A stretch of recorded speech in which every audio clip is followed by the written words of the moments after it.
All right. No pressure there. Okay.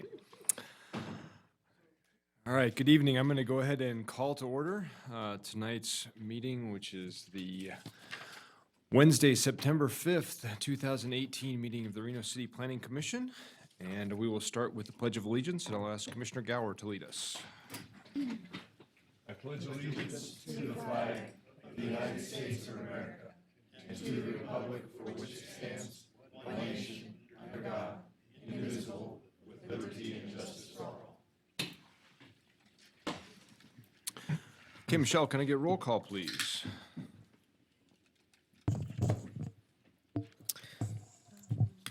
Peter Gower, Here. Ed Hawkins, Here. John Marshall. Paul Levis is absent. Kevin Weisky. Here. Britton Griffith is absent. And, okay, Mark Johnson. Here. We have a quorum, and Britton just walked in. Okay, thank you. Next item on the agenda is public comment. This item is for either public comment on any action item or for any general public comment. I do have one request to speak form on this item, and for those of you who are here and want to speak on this or any of the agenda items, please see Michelle and fill out one of these forms. We will start with Tammy Holtstill.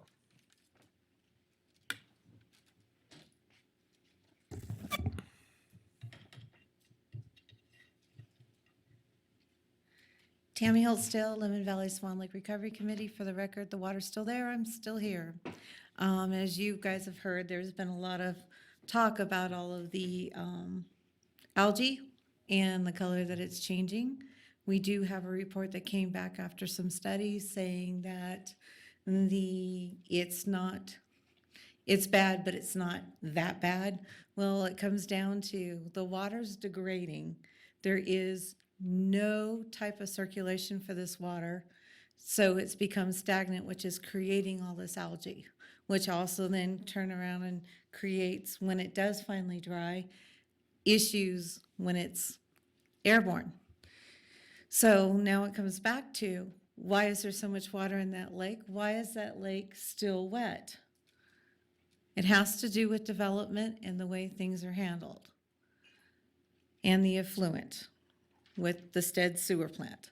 So there's a lot of things that need to be addressed before development can just keep trucking right along. And there's studies that were done back in 2007 that Washoe County and the city of Reno ignored. And it's time to it's time to start looking at what needs to be done for the future instead of trying to play catch up. Playing catch up doesn't work. Obviously, believing developers when they say that they've got the numbers, if it pencils, it's okay. Well, obviously that hasn't worked. Amazon, it didn't work. That we've seen and have shown you guys how Amazon's retention detention is set up. Any of you have driven down Lemon Drive, you've seen that big, huge culvert. Why did you guys approve that? Because you have a lot of stormwater runoff that's now going to go even faster and quicker delivery to a lake that can't take it. So, time for a stop, time for a breather, time to change things up. Thank you. Thank you. Is there anyone else that would like to make a comment under this item? Seeing none, I will close public comment and bring it back to item 4, which is approval of the minutes from the City Planning Commission meeting of August 1st. Looking for a motion. Mr. Chairman, I'll move to approve. I think you have a motion. Do I have a second? Commissioner Hawkins, second. Okay, I have a motion and a second. All those in favor? Aye. Aye. Opposed? Okay, moving on. I think I need to abstain. I haven't got my packet up yet, but I don't think I was at that meeting. Actually, thank you, Commissioner Hawkins. Commissioner Marshall, you are correct. So, thank you. Okay. Did you get that? Commissioner Marshall abstains. Okay, next item on the agenda, item number 5, City Council Liaison Reports. I believe I saw our City Council Liaison here.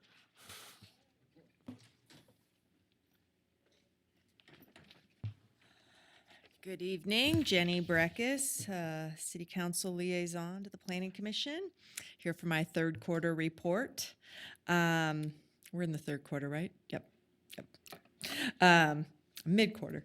Don't have a whole lot. Want to let you know that I read your agendas, I read your reports, and I appreciate the hard work you're doing because I know the volume's pretty heavy right now. It doesn't seem like there's too many agendas where there's light issues, and we're just at that point in the development cycle. So you are the most important board that we have at the city. You have the statutory authority, well entrenched in our laws and our building of the city. And I just want to thank you, especially during these hard times, because I know what a lot of work it is. You rolled the dice in years of the uptick of the development cycle. And we're feeling it at the council, and I know you all are feeling it here, and it's being felt throughout our organization. So thank you. On council issues, I'll start at the big broad scope is the regional plan. It's mandated to be updated every 5 years. We're a little behind on that. It's not moving, I think, as fast and productively as, hopefully it could have been. And that's unfortunate because it's not a template that we can use to look at, this development cycle as well as we would have hoped. But I think it's getting back on track now. And the governing board is really focused on the process of that and the timeline. We had a 4-hour workshop last month on it, and it was very productive discussion and conversation among the governing boards. I think I'd highlight to you all who aren't who are maybe following it is, this concept of the lands bill, right? You hear that? What is that? Where is it? Who wants it? What's it for? In my mind, there's a model, the Southern Nevada one, but it's really something that could possibly be an implementing tool to the regional plan. But we need to get to the regional plan first to see what instruments we need in place in terms of land availability. And that's where possibly a regional lands bill comes on based upon our infrastructure capacity, our population, and land needs. And that's the starting point. So when I see people walking around with lands bills, recommendations, appointments my calendar, people who want the lands bill, show it to me and how it implements a regional plan, which is an agreed upon land use. And basically, Congressman Amodei, who is presented at our last council meeting, just an update on what he's doing in Washington, pretty much said that a lands bill is not going to be receptive, in DC unless it has the agreement of all three regional entities, the 2 cities in Washoe County, resolutions from each of those governing boards. So where do we come all to agree upon lands? It's in the regional plan. So that's what I'm looking at for, and in that context. And hopefully we'll be having a joint meeting with the Regional Planning Commission soon. Also, I think there's another regional governing board workshop later this month. Also, the council is really excited to issue the contract for the code. It's going to be a big effort. It's really something that if we were ahead of the ball, we would be constantly updating our code, like everyone's steering autonomous vehicles and small cells in the headlights, and we're still working on updating from 1980s subdivision standards, right? So, and clunky procedures. So it's a continuous. Having a good regulatory land use zoning framework, development framework, is a continuous effort as technology, land uses, demographics, characteristics change. And we just dropped the ball for way too long. So we're going to have a lot of catch up, but I'm really excited. I've seen the preliminary write-up by the Clarion firm. I think they did that as the tail end of the master plan work. I don't know if you've all seen that or that's been presented to you, but it is pretty interesting. There's going to be a lot of neat things to introduce. And I'll tell you one thing on procedures is we've got to get you back in the game on annexations and abandonments. Having that split going up to the council makes no sense at all. And not only that, we need to find a way to bundle requests. There's no reason why master plans and zoning changes and projects cannot go all in once. That's the way the world works. You look at cumulative impacts and the full picture. as there's been some silly, I think, interpretations of slicing and dicing projects. And so we're going to get there on procedures. And one thing that didn't come up in my mind was regulating Airbnbs. We need to tackle that issue.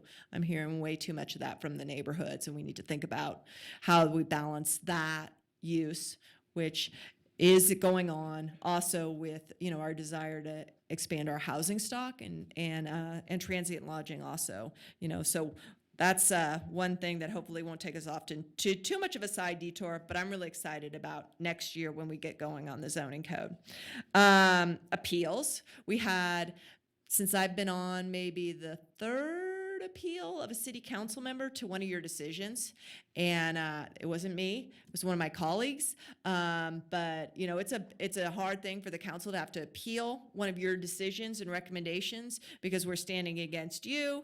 But we're also, you know, asking for the council to take another look at that. And that came to us at our last meeting, and the council remanded back to you that project progress up in the North Valleys. I won't give you too much detail, but it's supposed to come back to you. But then yesterday I saw that one of the council members, under the rules of council consideration, can bring it back to the council if they vote in the majority. And I think Councilmember Jardin is asking for the council to take another look at that. So it's kind of in a loop, that one, but it was a very interesting council discussion on the North Valleys in general. And we'll see if that makes it back to you or what. And I didn't make the motion on that. The appellant, actually, our rules, the appellant was the council member for the ward. And so when you don't have the council member for the ward there to make the motion, we're kind of in a quasi-odd place. But when we remand or send things back down to you, we need to give you really clear criteria. I have not been happy in the way we've been sending things back to you. I haven't made any of the motions, but I want to make sure that, you know, we want you to look at these conditions. We want you to look at, you know, these factors. This is new information. I think we need to curb this a little bit more, or we need some advice from staff or the attorneys on how to make that connection work. The council seems to like to go in that way of sending things back to you. Sometimes I'm a little uncertain because I feel, you know, you guys have such a heavy load right now. Let us make a decision, let you know how we're viewing an issue in case something like that comes up, and we can be the big kids and go up or down, you know. But I think there's also avenues to send it back to you guys, the experts, too. So any feedback you have on that, I think this is maybe the second one, maybe the third one. We've been sending a fair amount to you. So if you all ever want to discuss it among yourselves and let us know how you feel that process is working or not working, let me know. I'd be interested, and let us know. Do you have any questions for me? Commissioners, any questions? All righty. Looks like it. Thank you. Yep. Have a great night. See you later. You don't want to stick around for the rest of this? No. Okay, fair enough. All right, moving on. Next item is public hearings, item 6.1, case number LDC 18-00074, Panther Meadows. We'll start with a presentation from the applicant.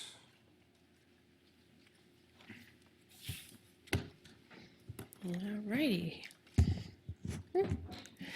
Good evening. For the record, my name is Michelle Rambo with Rubicon Design Group, representing the applicant for this project.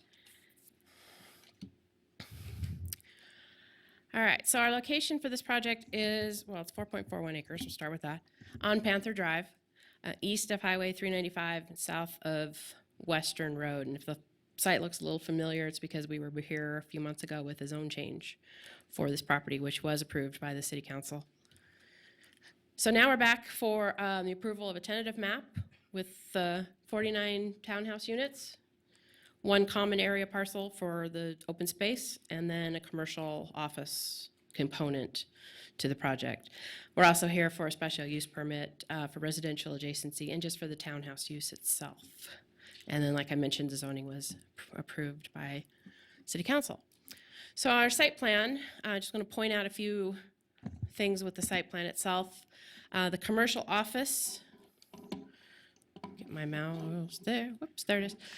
Commercial office component is this strip right along 395, which is 395, the highway is right here, just to orient you. Panther Drive is over here. So the commercial office component will be immediately adjacent to the freeway. Townhome portion is then on the central and eastern side of the property. We are providing a streetscape parkway with a sidewalk on the inside of the landscape. So there'll be this open white area here is landscaping, and then the black stripe is the sidewalk. And then I'll show you the landscaping itself in a little bit. And then there's internal circulation for all of the townhouses and the commercial units. So once you pull off of Panther Drive, you can get around to everywhere else in the site without going back out to Panther Drive. So elevations, these are renderings of, I think you just have the black and white plain ones in your packet, but these are the color renderings of that. They are a mix of architectural details and paint colors to provide some visual interest. Just to point out a few things, we have awnings over selected windows to provide some shade. We have overhangs in other areas, such as over the patios and the patio areas to provide shade again. And then we have some variation in height with the roof levels. And it's the same kind of idea with the commercial and what's looked at right now as a restaurant building. Again, we have awnings over selected windows, overhangs, variations in heights, and then on the commercial office units, we have some little pop-out areas to, again, add more visual interest, break up the big square building. Landscape plan, we are proposing additional landscape than what is required. Here is that streetscape landscaping along Panther Drive that we're putting in there. We are also, because of the residential adjacency, up on the north side, there's 2 houses built up here, roughly in this location. We're providing a 10-foot landscape buffer, which will be comprised of some big trees to cut down on noise and some views and other issues that come along with residential adjacency. And then we're also putting in a screen of trees along the highway itself for noise, for visual impact, or visual screening, and keep some of the dust and stuff from getting into the property. So for residential adjacency, I'd like to point out a couple of different things on how we're complying with the city standards for that. Between the northern property line and the nearest building is approximately 60 feet. So there is quite a buffer of area between the 2 different uses. The 10-foot landscape buffer that I mentioned. And then we are complying with the setback to height ratio shown in this little graph here. So this is the line that we are required to stay underneath, and we are under that line.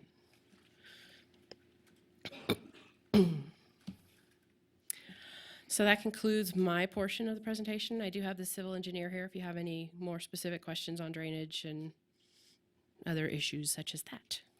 Okay, thank you, Michelle. We'll get to staff presentation and let you know if we have any questions.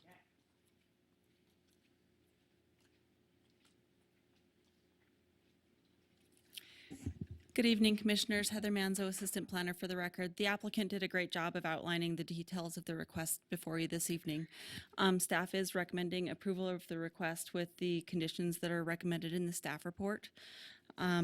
I did want to point out, you did have a building elevation concept before you this evening. Condition number 9 of the recommended conditions will require that each of the building elevations be articulated to meet Reno Municipal Code standards. So that is something that we did feel was important and placed on the project for both the residential and the commercial buildings for this site.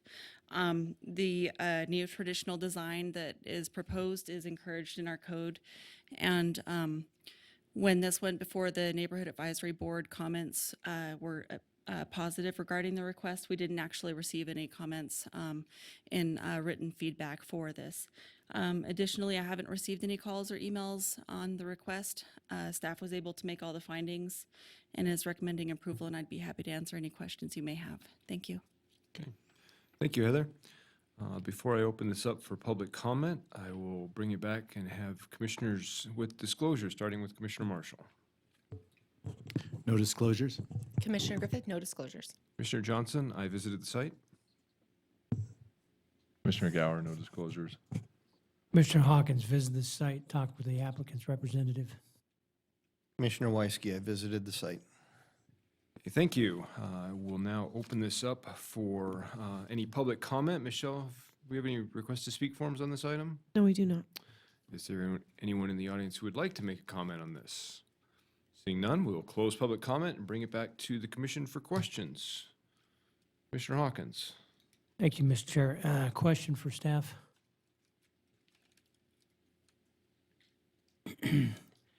Are we looking at sheet flow drainage here or another method? I'll turn that over to the applicant representative to answer.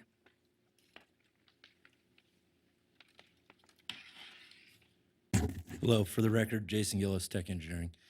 The drainage patterns for the site generally flow away from the highway. There's an open drainage channel paralleling Panther on both sides of Panther. The project uses a combination of street drainage as well as storm drainage. There's a number of detention basins built into the site, and the storm drain system will be extended along Panther. So the curb, gutter, sidewalk that go in along Panther will also contain a storm drain system. Thank you. Additional questions? Commissioner Weisky. Thank you. The applicant's representative, please.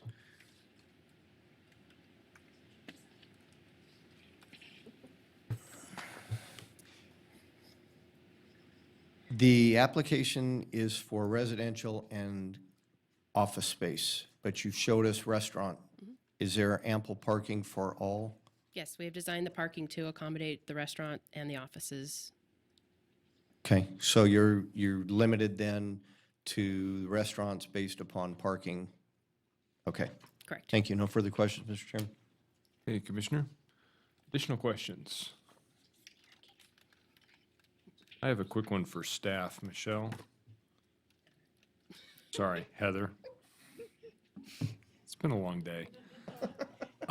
Can you show me on the plan, I see this condition number 12 that talks about decorative paving, concrete for a minimum of 40 feet in length at the entrances. I'm not quite sure what we're doing there. I didn't see that on any plans or a good description. Can you run that one by me?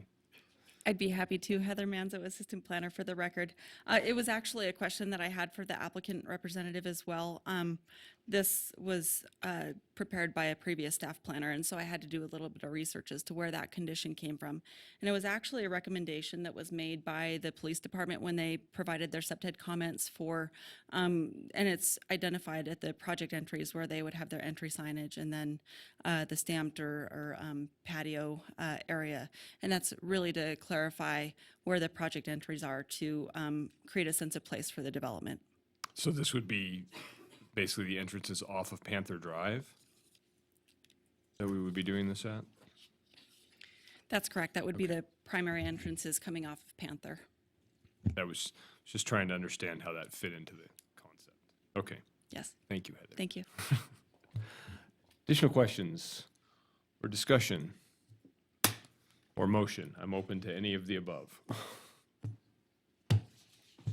Commissioner Gower. Beat Commissioner Weisky. too. Barely. Mr. Chairman, I'm ready to make a motion. I'm ready to hear one. Okay. In case number LDC 18-00074 Panther Meadows, based upon compliance with the applicable findings, I move to approve the tentative map and special use permit subject to conditions. Thank you, Commissioner. I have a motion. Do I have a second? Commissioner Hawkins? Mr. Hawkins, second. I can make the findings. Thank you. I have a motion and a second. Any further discussion? All those in favor? Aye. Opposed? Motion carries unanimously. Good luck with your project. We'll move on to item number 6.2. Case number LDC 18-00079, Coyote Crossing Master Plan and Zoning Map Amendments. Start with a presentation from the applicant. Good evening, Derek Wilson with Rubicon Design Group. Have what I hope is a brief presentation. This is a master plan amendment and zone change. I think that most of you are familiar with the site because we had a hearing here previously, which turned out to be invalidated due to a noticing issue. So, in my mind, we're starting over a little bit. That's technically what we're asking for. Reconfiguring and adjusting the areas of single-family and open space. I felt this staff report was extremely thorough. I think Sienna did a great job, so I'm not gonna read every word of my presentation, if that's all right. I think the staff report was pretty clear. You can see the site contains moderate slopes. The steepest slopes on the site are the result of some previous grading, so they're not natural. There's some thin strips of, it might have been an old railroad cut or an informal dirt road, but there's some steep banks, and those are the only really steep sections of our site. The crux of the issue here is the open space designation. We certainly understand that removing or reducing open space is an issue of public interest. So we're fully prepared to address that. The zoning and the master planning on this site was adapted from the previous Washoe County zoning. Washoe County had master plan and zoning designations on the site. When they did that decades ago, they had a fairly informal process where they just drew some lines, and they anticipated that you would amend those lines during your tentative map process. That was a standard process through Washoe County. So it was totally expected that the open space designation on the site would be adjusted at the tentative map phase.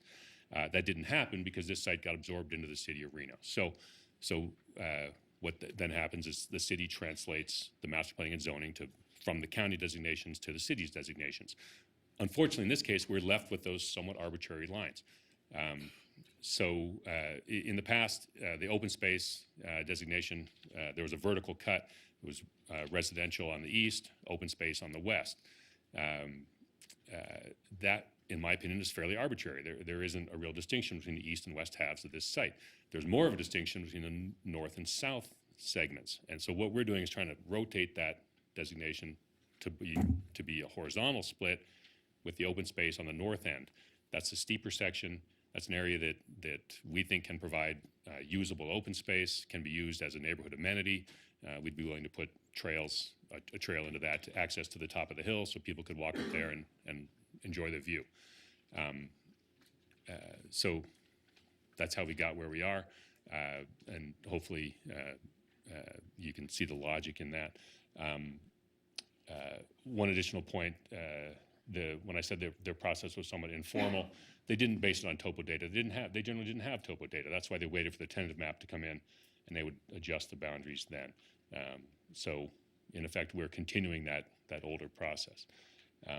There's a slope analysis for the site. You can see that the slopes are fairly moderate overall, except for that old road cut. This is technically what we're asking for. The exhibit on the left is the hatched area is our site. We're requesting to change it so that the northern segment of the site is open space area. If you recall from the previous time we were here, we had substantially less open space at that earlier presentation. We went back and amended it. We understood there was some resistance to our earlier layout. We've significantly expanded that open space area. Proposed zoning follows exactly that master plan designation. So again, open space on the north. So we've expanded, these are changes from our previous presentation. Expanded that open space area, attempting to make it more usable space. I realize this is, we can't do it at this stage, but at the tentative map stage, we'd be willing to dedicate our open space area as permanent open space.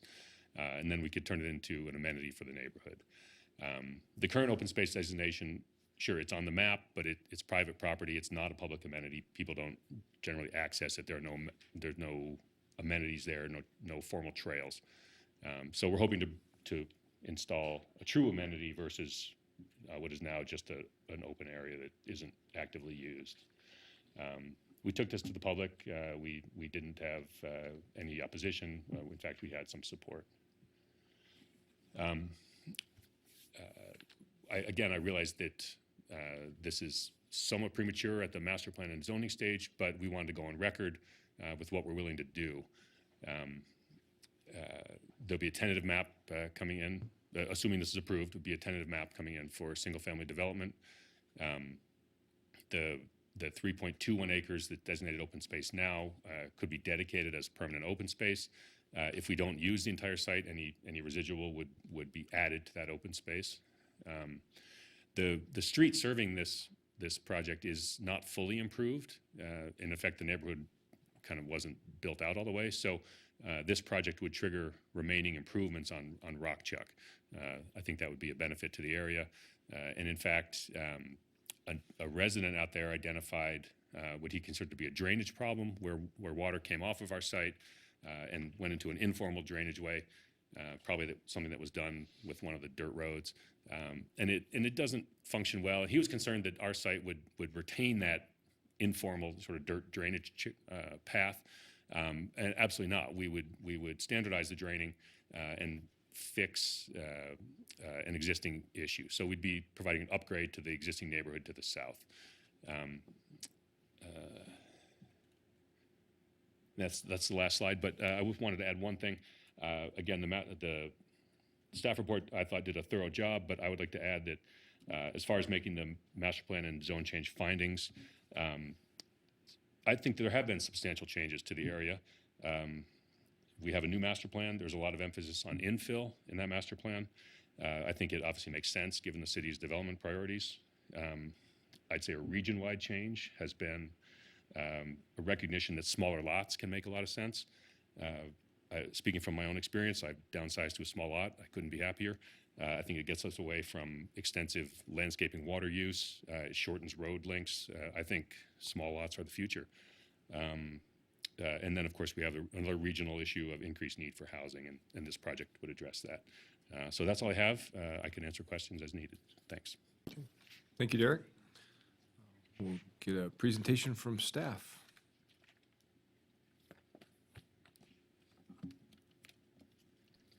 Right. Thank you, Mr. Chair and Commissioners. For the record, Sienna Reed. Derek gave you a good overview of the request, how it's changed since the item was initially heard by the Planning Commission in June. I did want to just touch on a couple of points. Some of the concerns that were raised at the last hearing related to land use compatibility. Staff did do some additional analysis on that point, really trying to get a sense of the parcel size within the surrounding area. There were concerns regarding SF15 and the proposed SF6 zoning district. We did find that within a half mile of this particular site, that 81% of the parcels in SF15 are actually less than 15,000 square feet in size. So did want to give you a sense that we took another look at compatibility, trying to give you some additional information there. Also did want to touch a little bit more on some of the master plan policies associated with this request. Did want to note that really our master plan sets up the protection of sensitive natural resource features.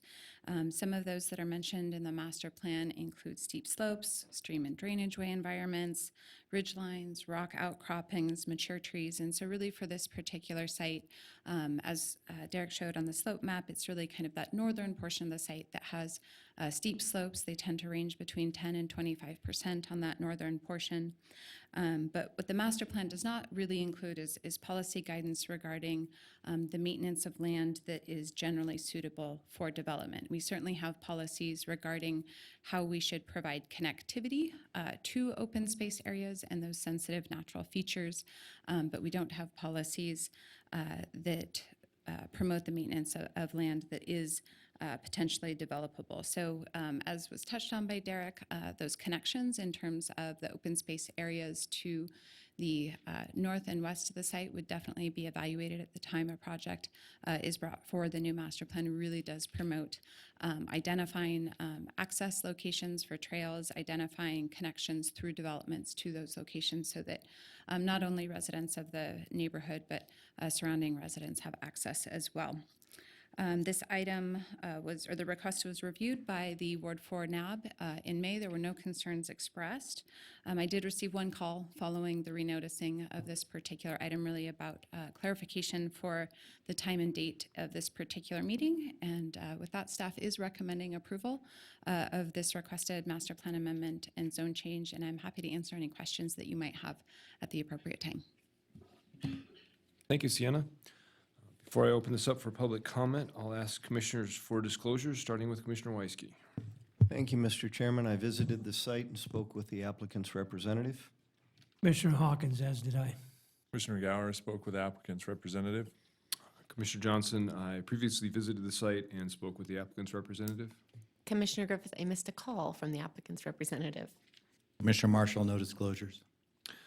Okay, and I will now open this up for public comment. I have one request to speak for him on this item from Nick Vonderville. I apologize if I said that wrong.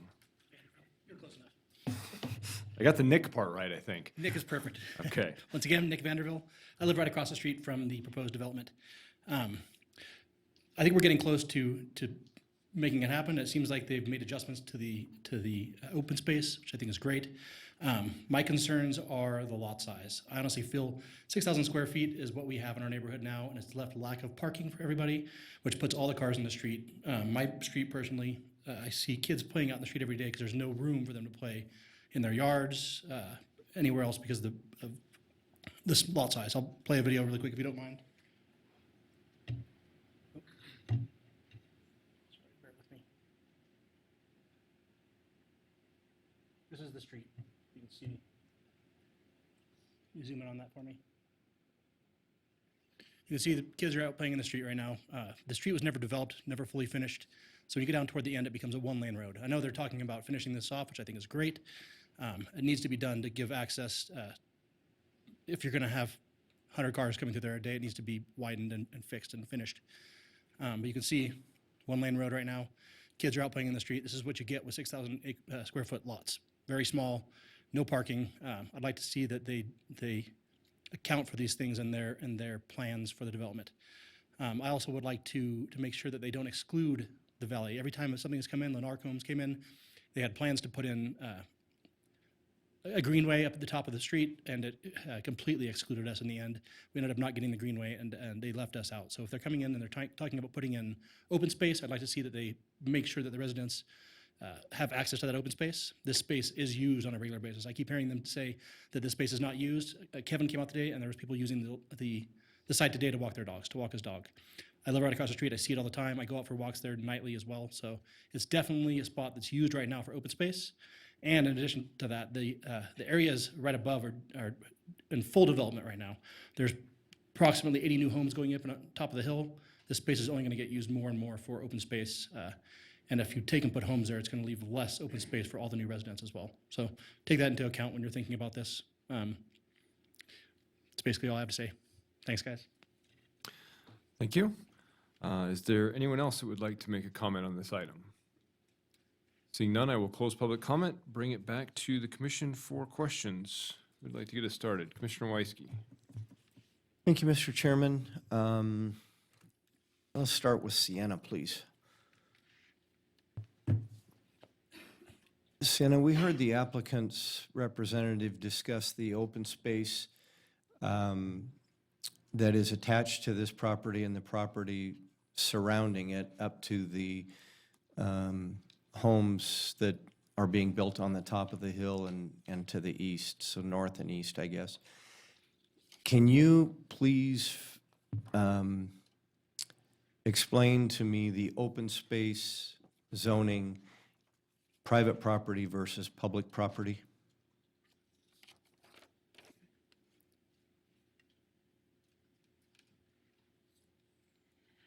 So this is actually a map that was prepared for the last request, but it gives a better sense of the master plan land use, and I can flip it over for the zoning in the surrounding area. So I think what you're asking is just a general sense of what is the open space surrounding the subject site. We certainly have open space to the north and to the west. That is privately held. It's under control of a homeowners association. As proposed by the applicant with this revised request, you would have open space that directly abuts that land that is owned by the homeowners association to the north and to the west. What we would be, or what the master plan would promote, would be maintaining access for the public to the open space on the northern portion of this particular site. If there were an opportunity to integrate access to the other lands to the north and west, that could certainly be explored, but that would need to be negotiated by the two property owners. But certainly as a project would come forward, we would be looking to make sure that the surrounding neighborhood, as well as the area proposed for single-family neighborhood and SF6 zoning to the south, would have access Okay, so to that land. I get it. You're to get more to the meat of this. So right now it's privately held property that is zoned open space. So anybody who does not have permission of the owner and is on this property is trespassing, correct? Unless there are access easements in place, that would be correct. Okay, so when a tentative map comes before us, and we can condition a tentative map where we can't condition tonight's hearing items, then we could condition that the open space be dedicated as public open space, correct? We certainly can do that. We require with tentative maps that the open space that's proposed is deed restricted to that. Okay. We then also put in facilities for access, particularly for trails, and then all the way through in terms of sidewalk connectivity. We wouldn't necessarily be conditioning access to the private property to the north or to the west of the site unless those access Sure. agreements were in place. And Right, that was only a this property possibility. that we're talking about now. I mean, we're just talking about one specific property. Okay, And if I can jump in really quick, Claudia Hanson, Planning Manager, you would have to show the nexus between access to that land and the tentative map findings, which we would analyze at the time of that application.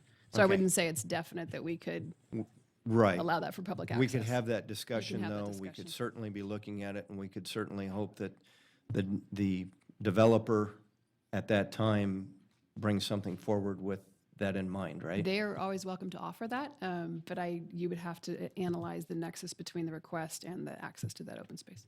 Okay.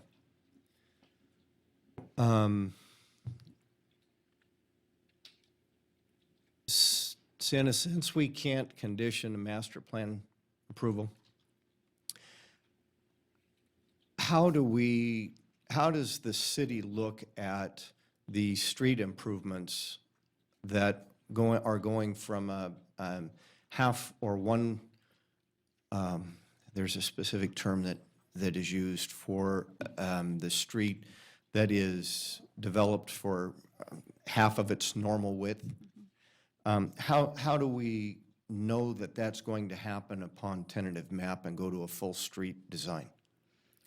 Streets are, and I can let our engineering staff jump in as well, but streets are required to meet our Public Works Design Manual standards, which would specify the travel lanes, and then also sidewalks, and then also on-street parking if there is any proposed for that street. So we have to have streets to access the particular development, and so we would certainly evaluate more fully the specification of those streets when an application for a tentative map and potential special use permit is brought forward in the future.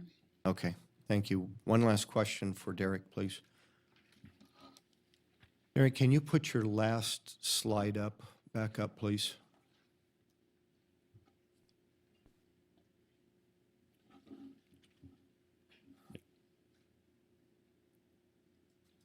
So these 5 items are items that the current property owner, through this process tonight, is offering if he is the developer in the future, correct? Yes, that's right. In addition to a public access easement that you referred to a minute ago. Okay. Yes. And so how, Derek, this probably isn't as much for you as now that you've put the slide back up there and answered my question. Sienna, how do we make this slide part of this hearing tonight so that it can be used by staff in the future when a tentative map comes forward? So we are not able to condition a master plan amendment or zone change request. Certainly, these are components that staff can review when a tentative map is submitted. It would be really upon the applicant to propose these particular components as part of their subdivision design. Okay, which I think is what I just asked of Derek, at least in my mind I did. Okay, so is there a snapshot of this that can be taken and added into the hearing minutes for future use by staff? So this is part of the record. It is, Michelle already has it in as part of the record. The majority of that is code. So Okay. it's already in there. It will be analyzed. If it's not code, it's a true statement that open space areas can be deed restricted. It's a true statement. That's not a promise or part of an application. It's just a true statement. Okay. So I don't think it needs to be entered into the consideration any differently than being on the record because it's just restating code. Okay, thanks, Claudia. Thanks, Sienna. No further questions, Mr. Chairman. Thank you, Commissioner Weisky. Additional questions? Commissioner Marshall? Sienna, just wanted to walk through a little bit the process of discovering the notice issue and what that notice was. So it says that after our hearing, staff discovered that the public hearing request had not been properly noticed. How did staff discover, and what was the noticing error, if any? Yeah, so the noticing error was discovered after the last hearing on June 20th. It was actually brought to our attention by one of the property owners, and it was an error in the mailed notice. It did not specify the correct date. We had a previous noticing error on the site posting for this particular request, and so it ultimately ended up where we had 2 mailed notices with the same date when we actually needed to specify the new date. So what I guess my concern is if someone now starts and can fly spec a notice and get a rehearing if they don't like the results. So what qualifies as notice, and maybe this might be a question for the legal side, but what qualifies as a notice that gets you another hearing, a notice error that gets you another hearing? So this item has been properly noticed for the hearing tonight and for the request as it has been revised. Technically, the action that was taken by the Planning Commission did not occur because the item was not properly noticed. So we allow for revisions to projects many times before they are ever brought forward before a public hearing. They often get revised before you ever see those revisions. So this is in essence consistent with that process because there was not technically a public hearing on the previous iteration of the request. And to cover what classifies as misnotice, that would be up to the administrator to determine. So that would be my determination of whether it was misnoticed. I would say the incorrect date qualifies as an incorrect notice. So I'm not sure if you have an issue with that, but we can discuss that later if you disagree with that. Well, but any change in acreage, lot size, location, anything that misrepresents what the request is at hand would be considered a misnotice. So you would, so that, I mean, there was a notice hearing, so we did have a notice hearing. The question is whether or not that error in the notice was sufficient to invalidate the prior hearing. Is that, and that would be your decision? That would be my decision, yes. We have a number of misnotices. We've had applicants post the wrong site. We've had errors in sometimes the application changes during the review process. The dates change, if the applicant changes the posting notice and forgets to change the date, all of those, anything that could confuse the public, we would consider misnotice and rehold it. And does this happen often, that we have a hearing and then a notice error is discovered subsequent to the actual hearing? And then we have to redo it? I think this is probably the second one since I've been with the city of Reno since 1994 that I can remember. Thank you. Additional questions? Discussion?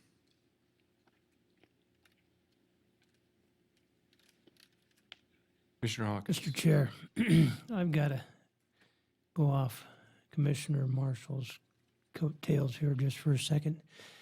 It seems to me that we put a lot of responsibility on the applicants to put their yellow signs where they need to go. And they have to also sign and send an affidavit as well as a picture of what their sign looks like. That's all good and well done. But what do we do for staff in the same manner? Do we get a card that says the date on it, the time of the hearing? Because I've never seen one before on this body right here. So if we have a requirement for the developer or the applicant to show proof that they've noticed properly, do we go back and say, okay, show us proof from staff that it's been noticed properly so we don't have another hearing?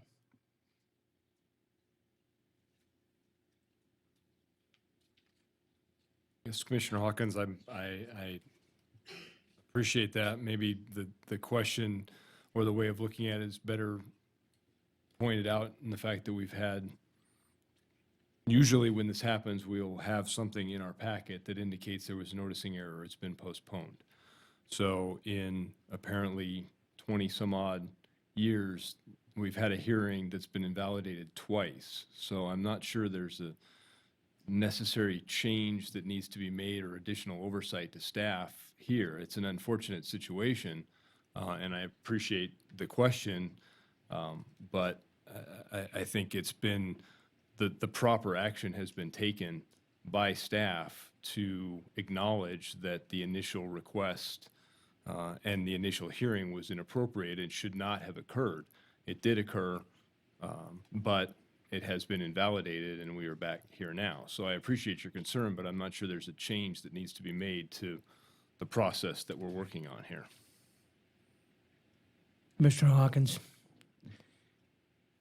the problem I have with that is they've come back with their revision from the last meeting we had and gave us back substantially more open space than what they had down before, and I appreciate that. But we gave them a do-over because of our mistake. I just wanted to make that comment. Thank you. Additional discussions? Commissioner Marshall. I'm sorry, can I ask Sienna one more question? The person who identified themselves with the misnotice, was that the gentleman who appeared last time as well as this time? Or was it somebody who didn't appear and is not here? For the record, Sienna Reed, it would appear that the same gentleman is in the audience tonight that noticed the error in our mailed notice this evening.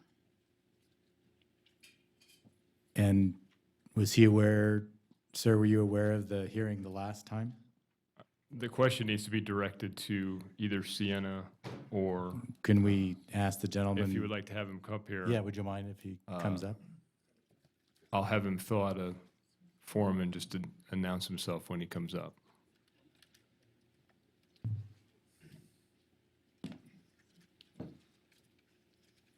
How are you? I'm Robert Corser, and I own the property adjacent the housing they're planning to build. Well, what happened was my neighbor Nick and I got the letters that were wrong the first time. Then they sent them again, and Nick Vanderbilt actually called the city to find out when it was. The problem is that the first day they put the new sign up just recently for this hearing, It blew down, and it was down for over almost a week before somebody from the city came back and put it back up.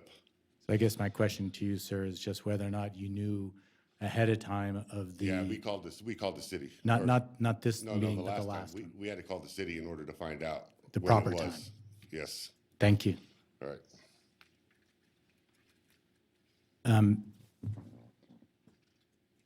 So that, what it illustrates to me is maybe I'm making a mountain out of a molehill, and I apologize if I am.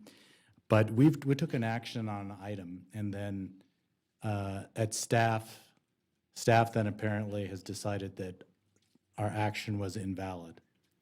And it was invalid because of a noticing error that did not affect the person who notified of the notice. Now, this is a public notice, so there could be other members of the public out there that might have been an interest in that. But fundamentally, I think it's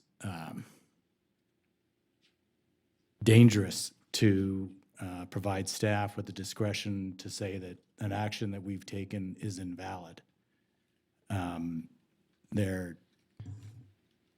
Commissioner Marshall? Yeah. I'm going to take this discussion and push it off of this agenda item and bring it back to the discussion of the item at hand. It has been noticed by staff and by the attorneys that we are functioning under a properly noticed agenda item here, and the previous action on this was invalidated regardless of any things that happened here. So I would like the discussion that's occurring on this item, in the interest of everybody that's here, to the findings specific to this. So you don't want to entertain any discussion about how the item got here?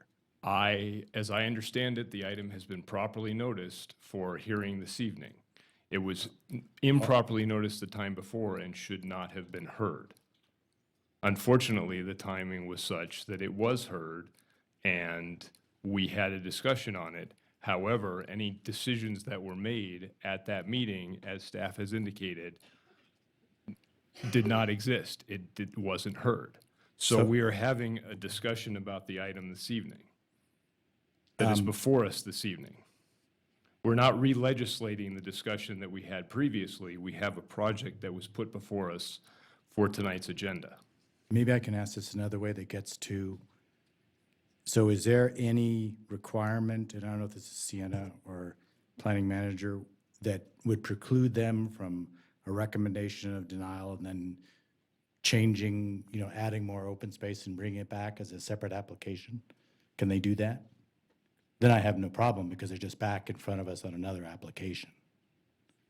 Is that something they can do, or do they have to wait a year, whatever the? So I would say that the first hearing was invalid, and any time before a valid public hearing, the applicant is able to amend their application, and if they choose to change the ratio between open space and the residential zoning, they have the ability to do that, yes. I guess I was asking a little different question, which is, if they get let's say they get a recommendation of the denial, they don't like it, but they want to change it to respond to the concerns articulated by the Planning Commission.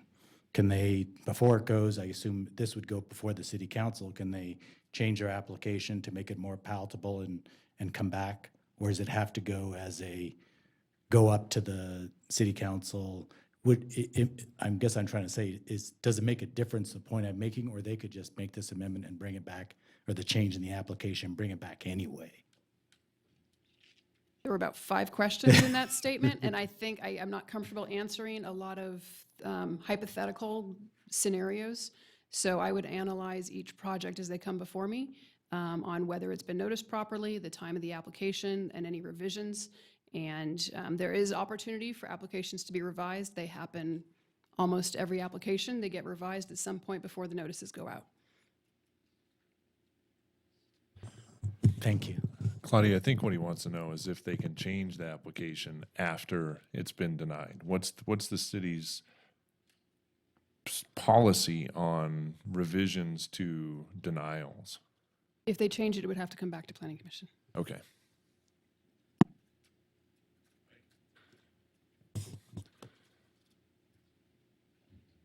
Okay. Mr. Chairman, Commissioner Gower. to the question that's before me this evening is the conversion of open space to SF6. So just looking at the findings, particularly finding B, excuse me, related to the conservation of open space. Given, it's tricky, and I know why Commissioner Weisky was going this way, having this information on the screen. It's tricky with zone changes and master plan changes. We can't really condition it. It's on the record, and we have to make a decision just based kind of on the sheer change in itself. So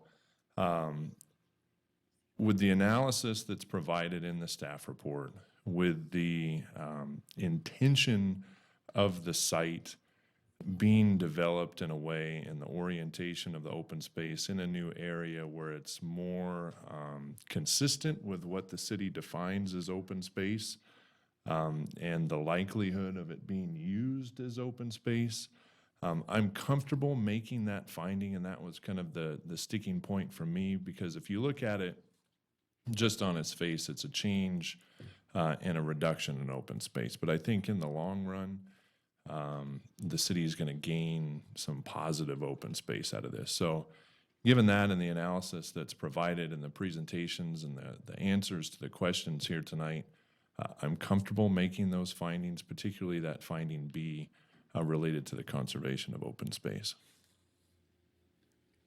Thank you, Commissioner. Additional comments? Commissioner Hawkins? Motion? Mr. Chairman, I'm ready to make a motion. Thank you. Okay.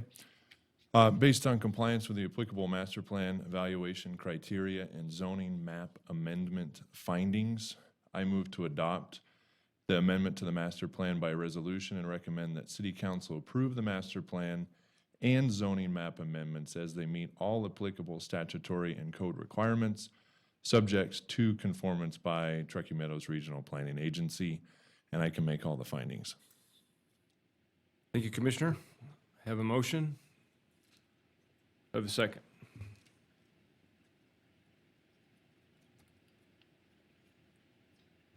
Commissioner Weisky, second.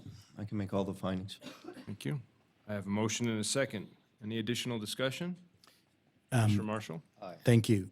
I am going to vote aye for the motion, but express significant reservations about how it got back to us. I think the city policy of saying that a noticing error found subsequently acts to render a hearing void ab initio is dangerous. And that's what's happening here, not just from actions that, city staff might want to come out a different way, but for actions that they want to try to preserve as well. So that's my only comment. Thank you. Thank you, Commissioner Marshall. Additional comments? We have a motion and a second. All those in favor? Aye. Opposed? No. Nay. Okay, so I have 4 votes in favor and 2 votes, Commissioner Griffith and Commissioner Hawkins. We need 5 votes for We a master do. plan So amendment. based on that, Who voted so no? I'm I have sorry. 4 votes in favor and 2 votes against. Since this is a master plan amendment, we need 5. So based on that, the motion does not carry. Call the votes, call the names. Yes, can you have, do we need to call off the votes by name, Michelle? I think I have Hawkins as a nay and Griffith as a nay. Is that correct? That is correct. Thank you. Okay, so based on that, pardon me? Okay, so this automatically goes up to council. So with that, I'll move on to the next item.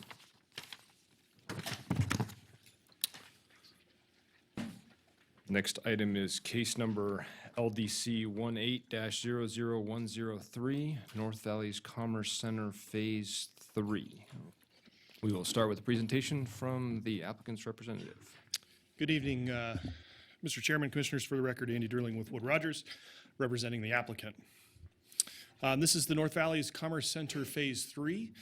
Special use permits for fills in excess of 10 feet and to allow for 24-hour use. Uses between the hours of 11 p.m. and 6 a.m. Just to kind of give you a little bit background on the North Valley's Commerce Center, it's becoming a center now. Phase 1 was approved about 3 years ago. Phase 2 was approved a couple years ago, which are shown up on the screen. Phase 3 is directly adjacent to Phase 2 off of Doubleback Road. And later item, you'll be hearing Phase 4. This area was changed in the Reimagined Reno Master Plan to industrial, so this is definitely an industrial node within the city. That was supported by an industrial lands needs assessment that was done by regional planning that indicated the need for more industrial land in the greater Reno-Sparks area, especially for larger buildings, of which this parcel can accommodate that. The site is zoned mixed use in the North Virginia Transit Corridor. Any industrial uses are allowed, permitted by right under that. So the special use permits, as I mentioned earlier, are just for really the fills and also to accommodate for the 24-hour uses. In other zoning districts like IC and I, this type of use would be allowed to be 24-hour uses, or it wouldn't be allowed to operate 24 hours a day. There is a caveat in the North Virginia Transit Corridor that allows for properties that have a frontage on North Virginia Street to operate between the hours of 11 p.m. and 6 a.m. This technically does have a frontage on Virginia Street, albeit it's a very narrow, small, unbuildable frontage. So we felt it was prudent to ask for and receive, hopefully, approval of that use with this project. The project is a little over 16.5 acres and includes 340,000 square feet of warehouse and distribution facility. 23% of the site is dedicated towards landscaping. There is a buffer that we have provided next to an existing mobile home park, which is on the west side of the property over here. We have a 30-foot wide landscape strip and a 60-foot wide setback. That side of the building really is just emergency access as well, so we wouldn't have really trucks circulating on that side of the building. We also included a screen wall along that side as well as wrapping around the corner. So it's along this southwest corner to help screen these truck docks on the south side. The building is lower than the existing residential, so that provides some additional screening as well. We will be providing improvements to Doubleback Road. Half that street was improved with Phase 2. The other half will be improved with this Phase 3. Doubleback has some, the improvements to Doubleback definitely have some kind of ancillary benefits to the Washoe County School District. Their bus yard is directly north of us, so it greatly enhances their ability to get in and out of that bus yard in the mornings and afternoons so they can take our kids to school safely. Here's a look at the architecture. It's very much akin to the other phases, so there's definitely thematic architecture going on across all of these phases, so they're all complementary to each other. Did a little rendering of the site, so you can see some of the landscaping as well as some of the retention basins that are on site. This is that southwest corner, the screen wall and landscape buffer there that effectively screens the truck docks that would be on the south side of the building that you can't see in this photo. Understanding some of the regional concerns that exist in the North Valleys, we wanted to address kind of the three big ones that I think come up on a lot of different cases in the North Valleys. Sewer treatment we are addressing, storm drainage is being addressed, as well as traffic. When it comes to sewer service, Panattoni Development has been proactively working with City of Reno Public Works Department. The Public Works Department's been working on a plan to siphon off about 500,000 gallons that currently goes to the Lemon Valley treatment plant. Panattoni is contributing to that effort up off of, I believe it's Buck Drive, off of Lemon and Buck over here. Public Works is planning a sort of lift station that would lift the effluent over the hill and back down into the valley and be treated at Truckee Meadows Water Reclamation Facility, Tom Wharf. So that's the primary option that we're working towards. My understanding is that's getting close to procurement of a contractor for that, and hopefully can be under construction later this year. If that, for some reason, falls through, We have a second option that's available to us. The red line that you see on the exhibit up here is an existing private force main that was built as part of the old subdivision that was on phase 1. There's a little hole or a little gap in the service there around the Amazon Center. Filling in that gap ultimately could lead to a second option for us to pump the sewage from all of North Valley's Commerce Center over the hill to Tum Wharf as well. So either way we slice it, the sewer's not going to either of the North Valley's sewer treatment facilities. It's all being pumped out of the valley. Storm drainage. This is pretty straightforward on this. There's no major drainage ways or anything going through this site. So the on-site retention, which is shown, I circled them in the red there, are throughout the site. All the on-site retention is being provided per code. And then traffic. Traffic for North Valley's Commerce Center, because this is the third phase, several improvements have been made thus far. Panettone made improvements to the North Virginia Lemon intersection, some widening and the original stop sign there. Additionally made some improvements to the Lemon 395 interchange. They've constructed turn pocket, sidewalk, and streetscape along their existing frontages for North Virginia, as well as the existing turn pockets and XL decel lanes into Doubleback. Shirley Fulkins-Roberts, who's with us tonight with Panettone, is a co-founder and co-chair of NAOPS Transportation Coalition, which is a public-private organization that joined together to work towards improving transportation investments throughout Northern Nevada, but especially in the North Valleys. She's lobbied at the local, state, as well as in Washington, D.C. to increase transportation funding in our area, again, especially in the North Valleys. With their major investments in projects like North Valley's Commerce Center.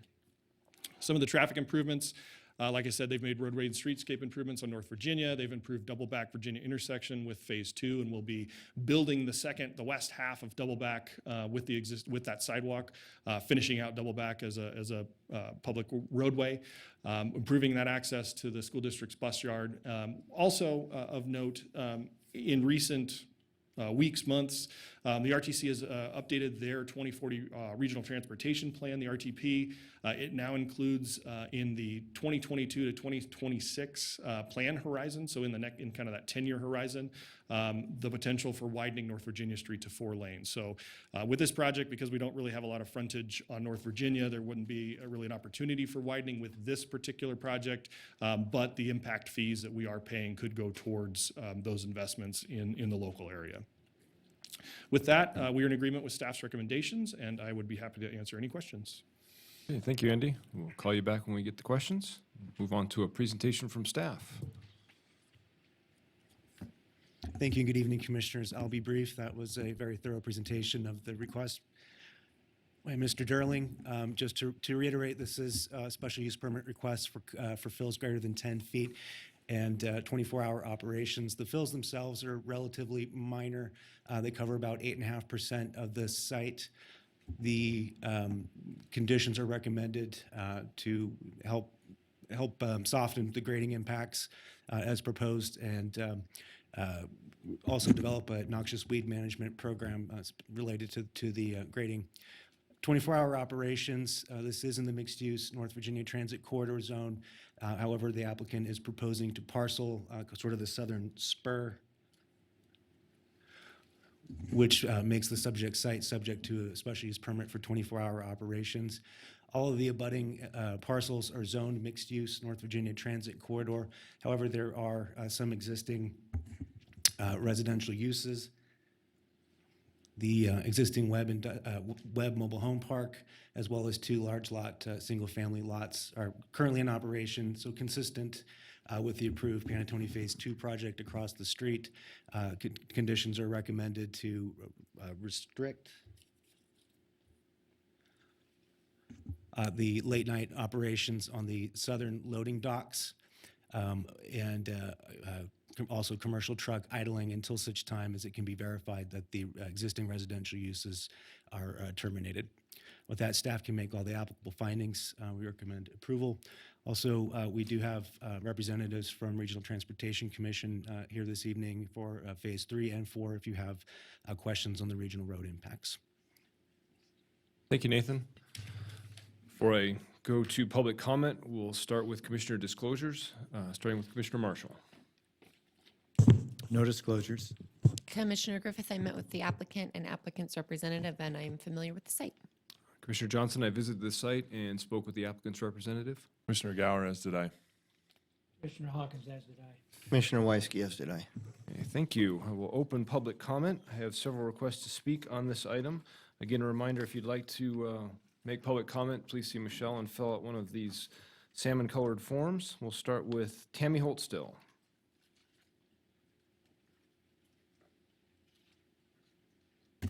Tammy Holtstill, Lemon Valley Swan Lake Recovery Committee for the record.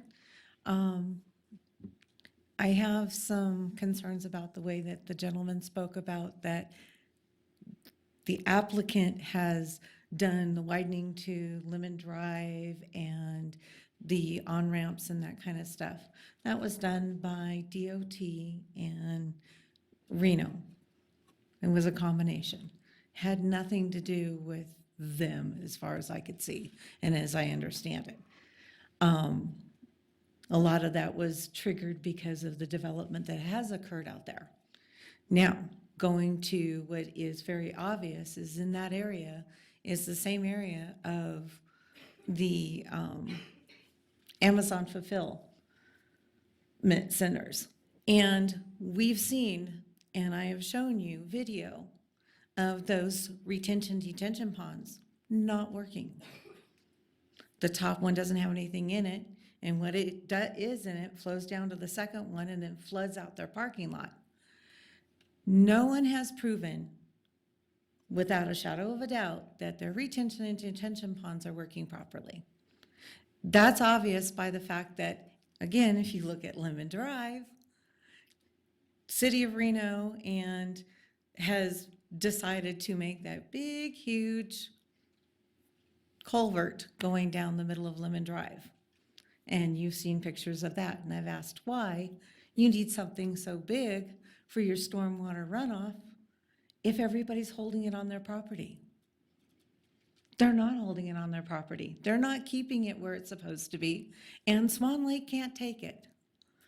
The residents in the back of Lemon Valley can't take it. They're talking about doing all this truck stuff, and I don't know if anybody was paying attention, but the metering lights on 395 started yesterday. The first thing that was on the news this morning, that Lemon Drive is backed up because of those metering lights.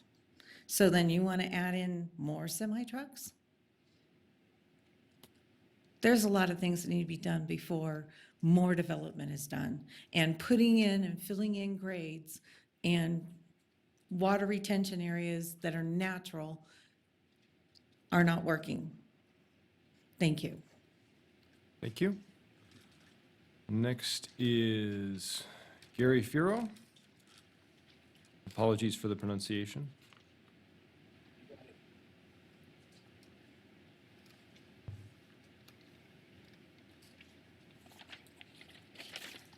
Thank you. My name is Gary Firo. I live in the Horizon Hill subdivision, which is right off of Virginia and my house is virtually lined up with Doubleback.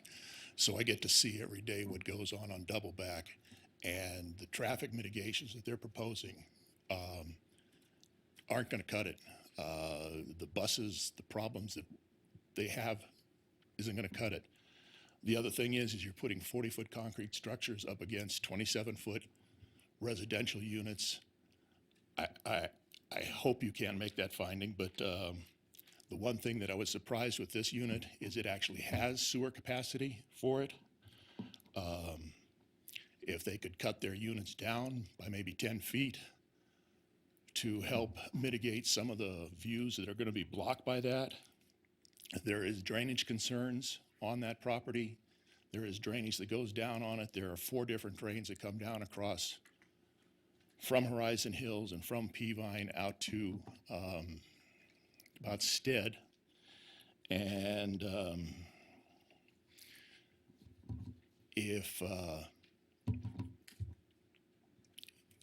you could do something about dealing with the road, and again, when you get out on Virginia, Virginia is virtually a 10-foot, or not a 10-foot, but a 2-lane road that is very similar to what the stagecoach line was all the years ago. It should probably be made three spaces right now, not waiting for 2026, to have 3 lanes so that you have people that can turn and make different negotiations in the traffic. Because if you get a bad winter day, anybody that lives out there, and if 395 has an accident, it's bumper to bumper all the way, usually back to Red Rock on Old Virginia. And by having some way to negotiate the trucks out of it so they could turn into where they need to go or turn off, and possibly making the double back come have a right in, a left out, and a right out. And those are my comments. Thank you. Thank you. Next is Gene Harris.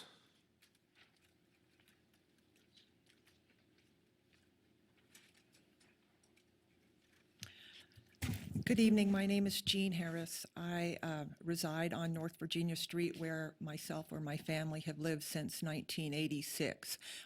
Originally, the 2-acre parcel that I reside on was zoned County Agricultural 1, horses, goats, sheep, all of it. Everybody in that area, including the folks in Horizon Hills and all the larger lots along Virginia Street, have always appreciated the rural way of life, much like everybody talks about in the North Valleys.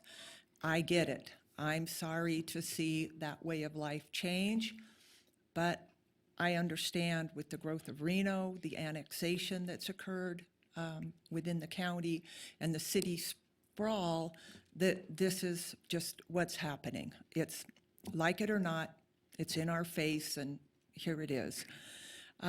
Because my 2-acre parcel adjoins on 2 sides the Panatone Project Phase 2, which is nearing completion, I have had, I'll say, the pleasure of working with Panatone Development in mitigating any concerns and worries, issues that have come up before and during the construction.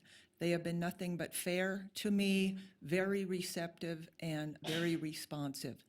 I can't say enough about their kindness in working with me. When I learned that the parcels in what's Phase 3 as well as Phase 4 across the road from me, quite large, were going to be developed, I was worried that it would not be a developer such as Panatone, and that I myself and the Horizon Hills neighbors would probably not have as good a rapport as I've experienced with Panatone Development. And as much as I don't want to see things change out there, it's here. Like it or not, here it is. So I'm in support of the Panatone developments because of the way that they represent themselves and handle themselves in that area. Thank you. Thank you. Are there anyone else who would like to make a public comment on this item? Seeing none, I will close public comment, bring it back to the commission for questions. Who'd like to get us started? Commissioner Hawkins. Thank you, Mr. Chair. Could I get Mr. Flansburgh up, please?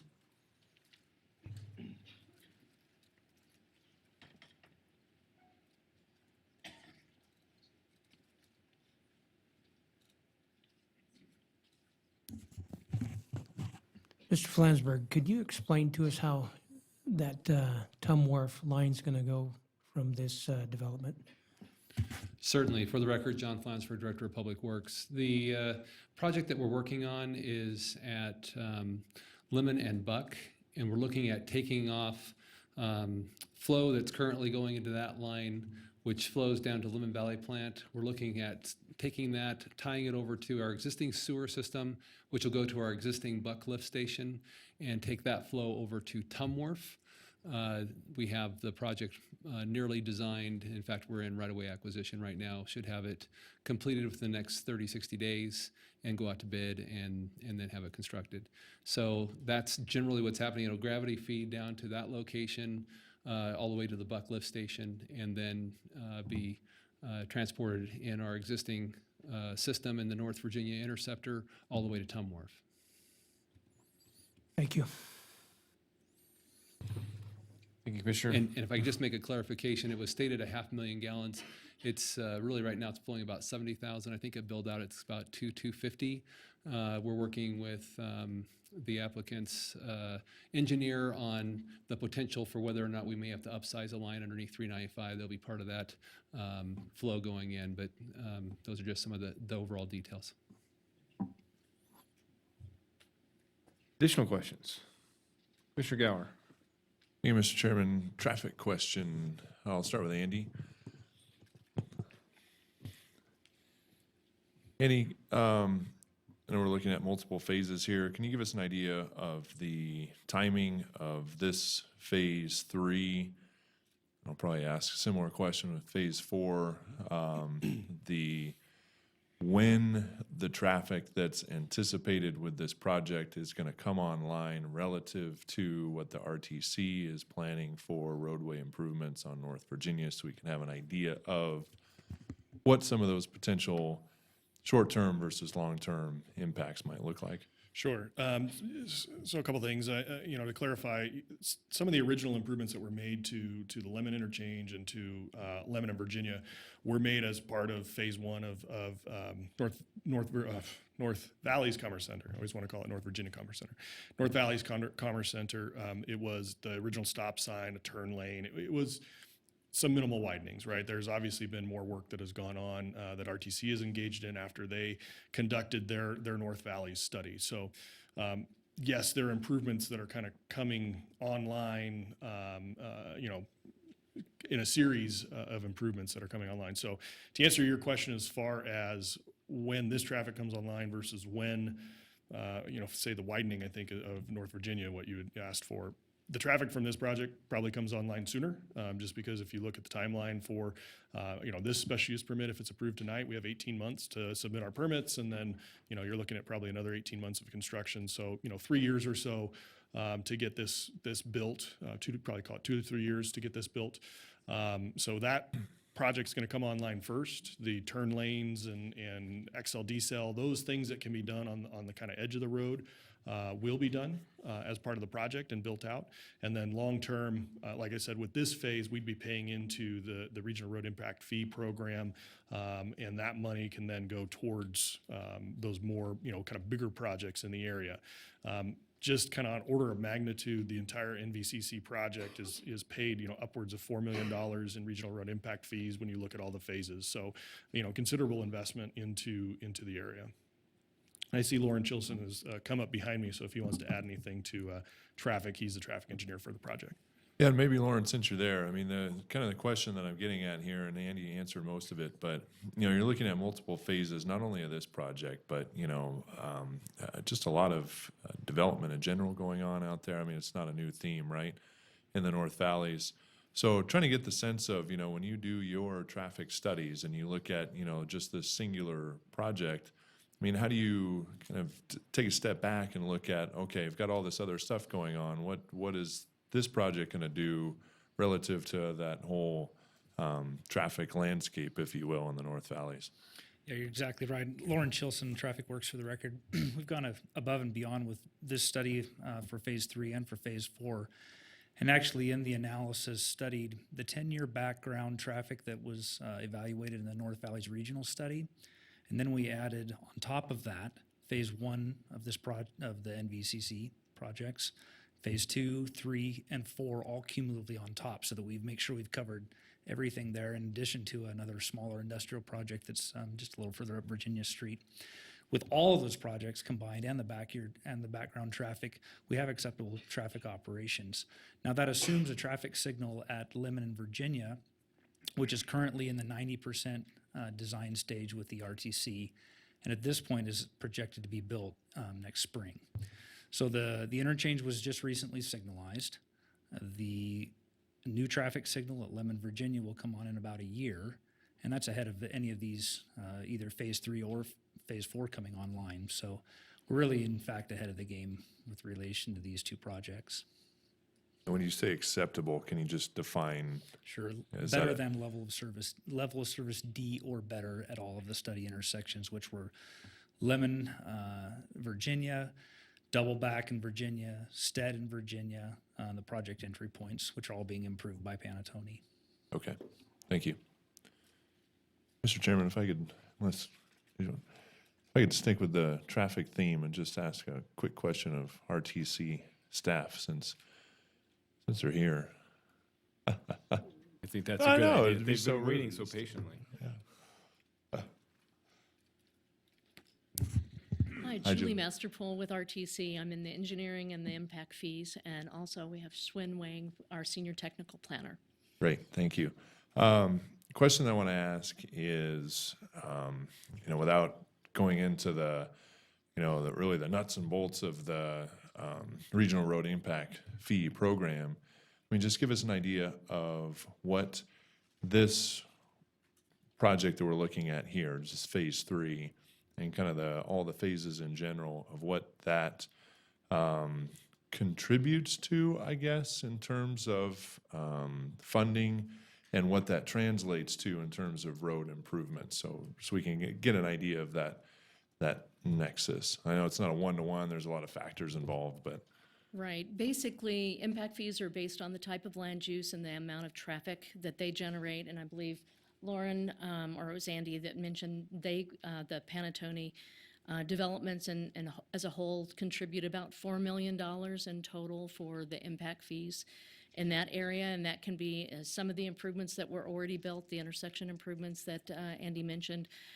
Some of the impact fees were used by the developer to do those improvements.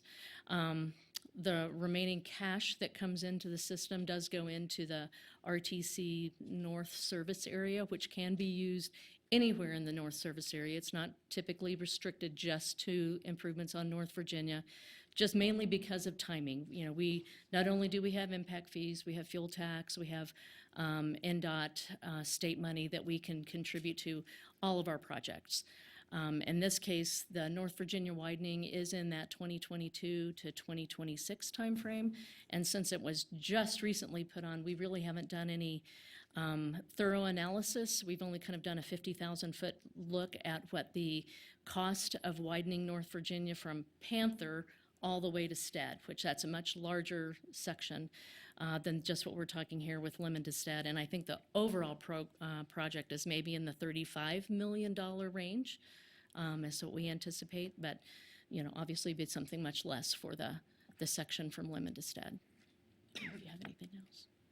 Does that answer your question? it does. And I guess given the phasing that Andy talked about and the timing of these improvements, are there, Lauren talked about the level of service being in the acceptable range.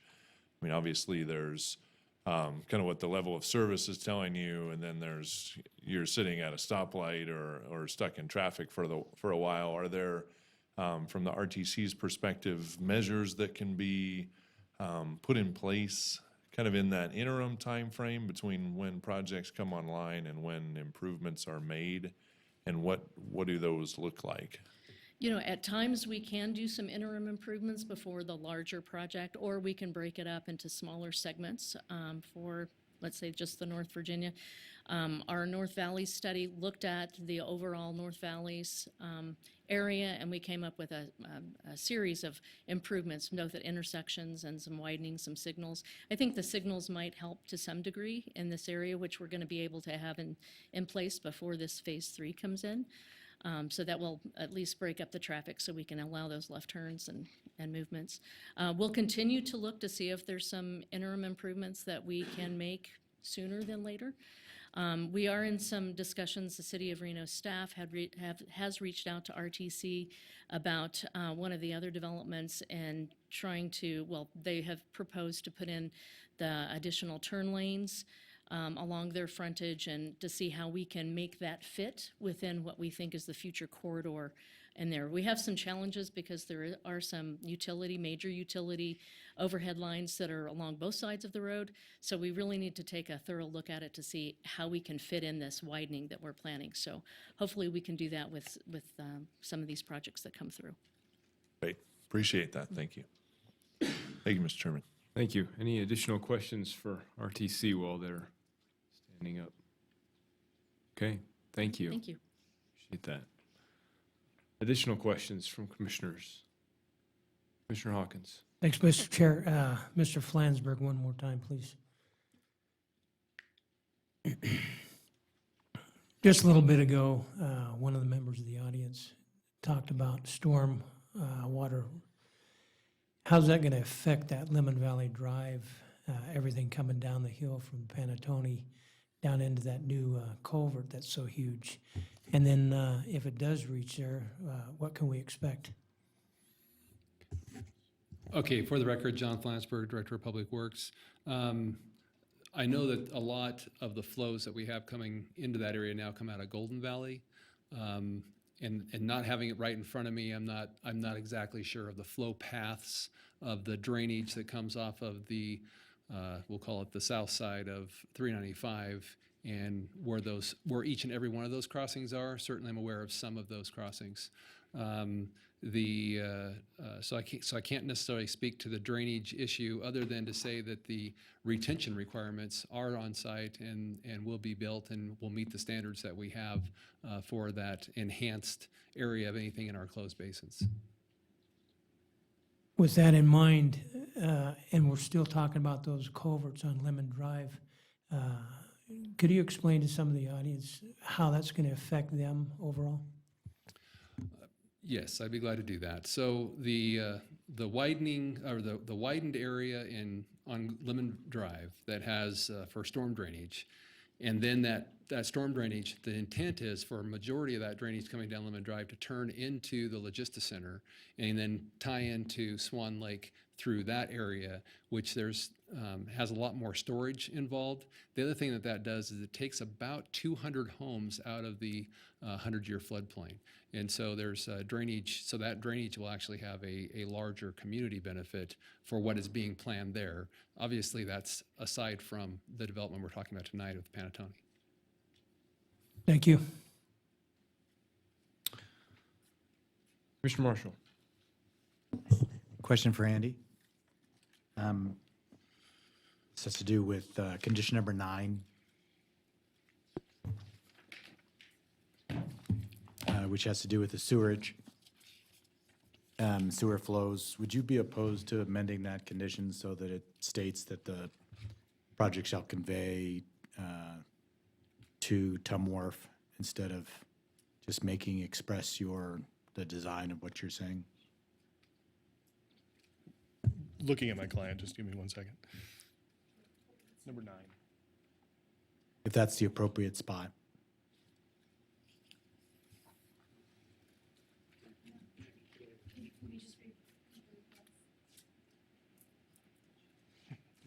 Just give us a minute to chat about that.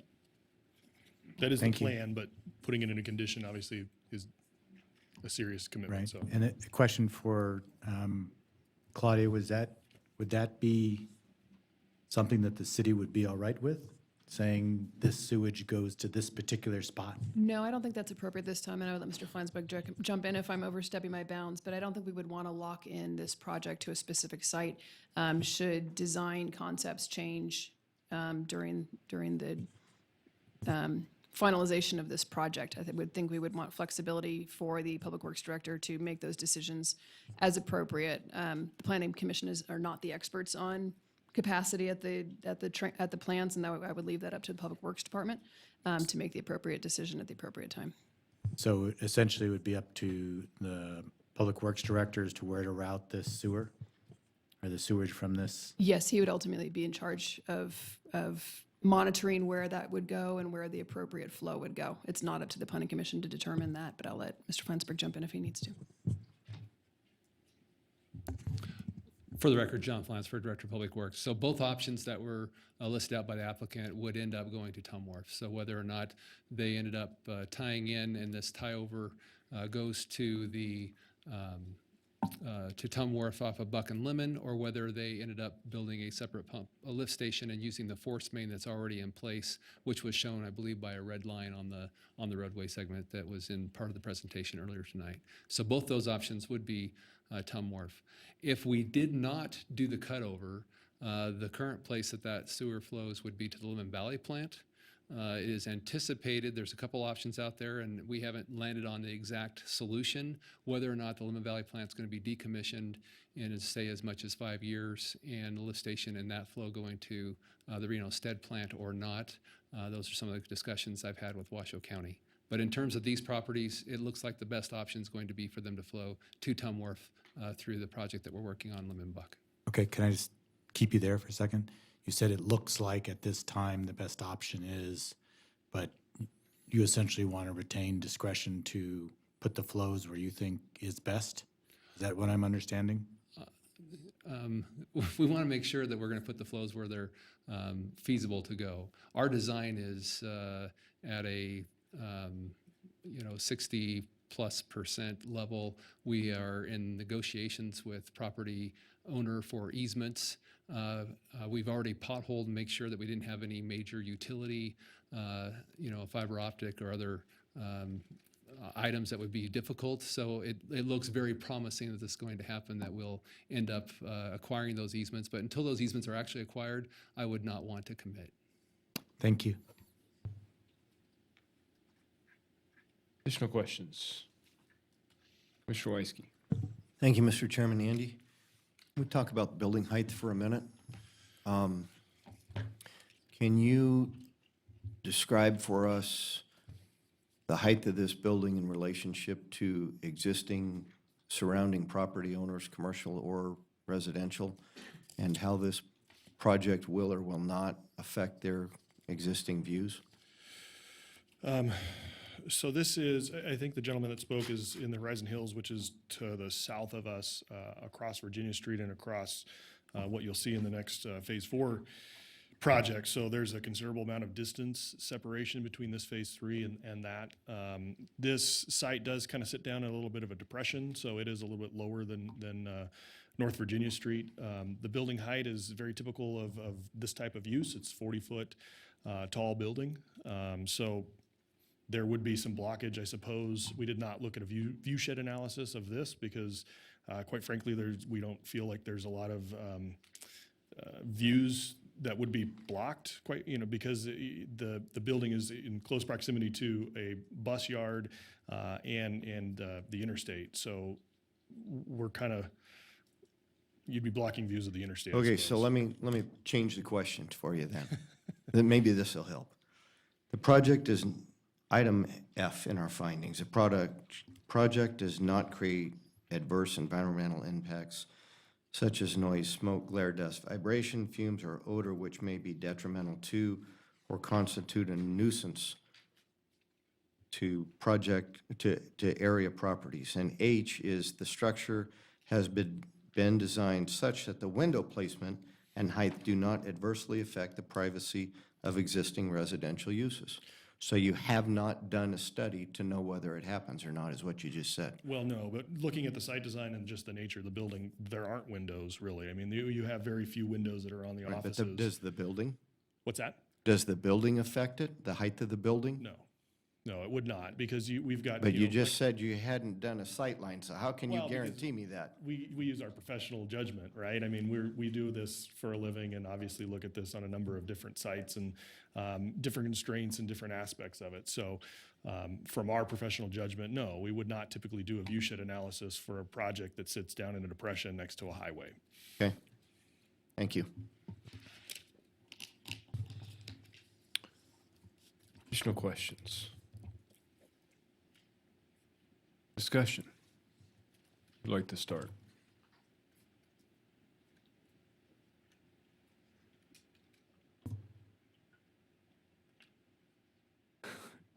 Mr. Gower? You're the only one who's even moving towards your button there. Thank you, Mr. Chairman. Looking at some of the findings, and I know this is a special use permit being brought before us for residential adjacency and cuts and fills, and there's the nexus issue, which I'm going to ask legal counsel about a little bit later in the meeting. But looking at some of the other findings, a couple of them were the ones that Commissioner Weisky alluded to with the talking about compatibility with the adjacent residences. The one for me that kind of stuck out was C, the adequacy of the services and infrastructure, and that's both traffic, that's why I was asking those roadway questions, and also the questions that Commissioner Hawkins was asking related to stormwater and wastewater flows mainly. Looking at that finding, it says there are or will be adequate services. And I guess for me, unlike some of the special use permit requests that have come before us, where there's really no certainty, I guess, or plan in place to address the adequacy of the services, I feel like in this area with these developments that, there's really a lot of effort being made on the part of the city in collaboration with the developer to make sure that those services, both roadway and obviously they're meeting their code requirements for stormwater, but with the wastewater as well. I feel that finding is being met with the infrastructure coming online. So with that, and with the roadway, with finding D there with the mitigation of traffic, still a little bit concerned about that, but understanding what the level of service threshold is with that LOSD. I mean, that's really what we have to hang our hat on. So at this point, I'm feeling pretty good about making the findings based on what's been presented here tonight and what's in the staff report. So that's where I'm at. Thank you, Commissioner Gower. Commissioner Griffith. Commissioner Griffith, I will piggyback, I guess, on Commissioner Gower's statements from hearing from RTC and also John Flansburgh tonight. That makes me comfortable with finding C. Along with the other ones, it's nice to see some actual evidence, and when RTC comes and presents and stuff, that's really helpful for me because it's actual statements. We're not guessing or making estimates. So I will piggyback and echo his, and I will not take any more mic. Commissioner, additional discussion. Motion?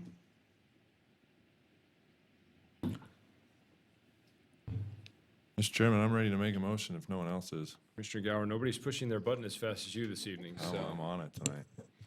Case number LDC 18-00103, North Valley's Commerce Center, Phase 3, based upon compliance with the applicable findings.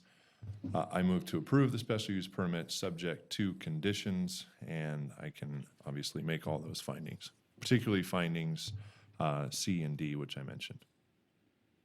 Thank you, Commissioner Gower. I have a motion. I have a second. I'll take it. Commissioner Griffith, I will second the motion. I can make all the findings. Thank you. I have a motion and a second. Any further discussion? Just very quickly, I cannot make the findings, particularly C, D, and F. And I also find it troubling that we have an applicant who is trying significantly to, in their own way, probably address some of the concerns regarding sewage in the North Valleys, and yet we can't find some way of seeing their good efforts are established that their sewer will actually go to Tumwharf instead of out to another North Valleys. So I can't make the infrastructure findings, and also for some of the reasons we've talked earlier about on impacts to 395 for traffic. Thank you. Thank you. Additional discussion? I have a motion and a second. All those in favor? Aye. Opposed? Nay. Commissioner Marshall votes nay. Everybody else votes for, so motion carries. And we will move on to item, oh wait, sorry, hang on. I have to read the appeal process in on all of these. Any final action not including recommendations or failure to take action by the Planning Commission may be appealed to the Reno City Council by the applicant, the mayor, or a city council member, or any person who is aggrieved by the action or inaction. An appeal, together with fees, must be filed with the city clerk within 10 calendar days, starting on the day after written notice of the action is filed with the city clerk. And if the 10th calendar day falls on a weekend or holiday when the clerk's office is not open, the appeal may be filed on the next business day. And with that, I will move on to item 6.4, Case number LDC 18-000089, North Valleys Commerce Center, Phase 4. Thank you, Mr. Chairman. Commissioners, again, for the record, Andy Durling with Wood Rogers representing Panatone Development, the applicant for NVCC 4. I'll breeze through the first few slides. I do have a lot of information to cover on this one. It is a larger project than the previous project, so bear with me here. Again, the slide you saw, all of the phases. This one in particular has some different requests. This includes cuts in excess of 20 feet and fills in excess of 10 feet, as well as disturbances to a major drainage way. You will note this request does not include a request for 24-hour uses because that is an allowed use by right. Because in the North Virginia Transit Corridor, we are adjacent to and fronting on North Virginia, so the code currently requires or currently allows that those 24-hour uses are allowed by right. Again, this was master planned industrial. It has definitely been identified in Reimagine Reno as a needed industrial area for the greater Reno Sparks area and zone mixed use in the NVTC transit corridor. This is a little over 94.5 acre site, a little over 1.35 million square feet of warehouse and distribution facility in 5 buildings. We'll be relocating a drainage way, maintaining historic flows through the site, as well as improving North Virginia Street with roadway and streetscape enhancements. Again, a look at the architecture, complementary to the other phases. Regional concerns. Again, and this is reiterating some of this, the sewer, we're working with Public Works. We're working on an independent solution to take that sewer out of the North Valleys and to Turkey Meadows wastewater treatment facility. Panatone is involved in facilitating that and helping to contribute to those efforts. When it gets to the major drainage way and drainage on this one, it's a little bit different because we have the major drainage ways that go through the site. There's an existing major drainage way that's this kind of larger red line that goes right through the middle. There's a second major drainage way over on the east side here that remains untouched. So the one that we're disturbing, currently it kind of blows through the site. It just is a straight shot through the site. We'll be picking it up at our south project boundary and taking it around the site and taking it back into where this one ultimately goes down as well, towards its historic flow path. That has some increased benefits. It reduces siltation and improves water quality because we're increasing the sinuosity of that drainage way, giving it an opportunity to get rid of debris and siltation in the drainage way rather than how it just kind of flies through the site right now. We're increasing the overall surface area and length, which gives some improvements to increased infiltration into the groundwater. We're also providing increased on-site detention to slow that stormwater down as it flows through the site. Additionally, kind of as a qualitative aspect to that major drainage way relocation, we're improving the aesthetics of it. Right now, it's just really a draw in the land. We'll be landscaping the edges and kind of making it look a little bit more, not quite riparian, but like a landscaped drainage way, a more natural drainage way. Traffic, we discussed earlier, Panatone's involvement in the North Valleys, the improvements they've made with previous phases 1 and 2. On this one in particular, because we have such a large frontage, we have the opportunity for some more improvements. So we are making the roadway and streetscape improvements along Virginia. So you're getting a large, if you notice, contiguous sidewalk and streetscape, street trees along North Virginia. We'll be building in acceleration, deceleration lanes at our 2 driveways, as well as getting into now, because we have such a large frontage on North Virginia Street, working for more of kind of this regional approach, working with RTC on what their plans ultimately are going to be to widen North Virginia Street. What we feel we could do is build in a center turn lane. So obviously that needs to be vetted out with RTC, but that's an option to start to increase the pavement width in this area. As we mentioned earlier, RTC updated their RTP and has that going to 4 lanes in the future in the kind of 10-year horizon. We have a condition number 21, that basically requires us to coordinate with RTC to make sure that right-of-way is there. That may also include some sort of an offset agreement ultimately, so that some of that widening can be provided with this project. We do have several concerns about a couple of different conditions that staff recommended. It is, typically our approach to projects to work very closely with staff and try and work out all of these issues before we come to you. Unfortunately, on a couple of these, we just weren't able to see eye to eye. So have a lot of respect for staff and their position on this, but just respectfully agree to disagree. And so looking to have the Planning Commission consider some alternatives, specifically with condition number 5. This is a prohibition on the site to where buildings D, or the east side of building D and all of building E would have a restricted hours of operation. Basically, it would not be able to, those buildings would be able to operate inside but not have any trucks arrive or leave during the hours of 10 p.m. and 6 a.m. We feel this is an overly restrictive condition that is not supported by code and has no nexus to the use permits being sought. Reno Municipal Code 1808-4005, subsection M2G2, allows for 24-hour uses to be allowed by right on this property. So because we have a frontage on North Virginia, we are allowed by right to have that 24-hour use. For all intents and purposes, the special use permits we have in front of you deal with grading and major drainage ways.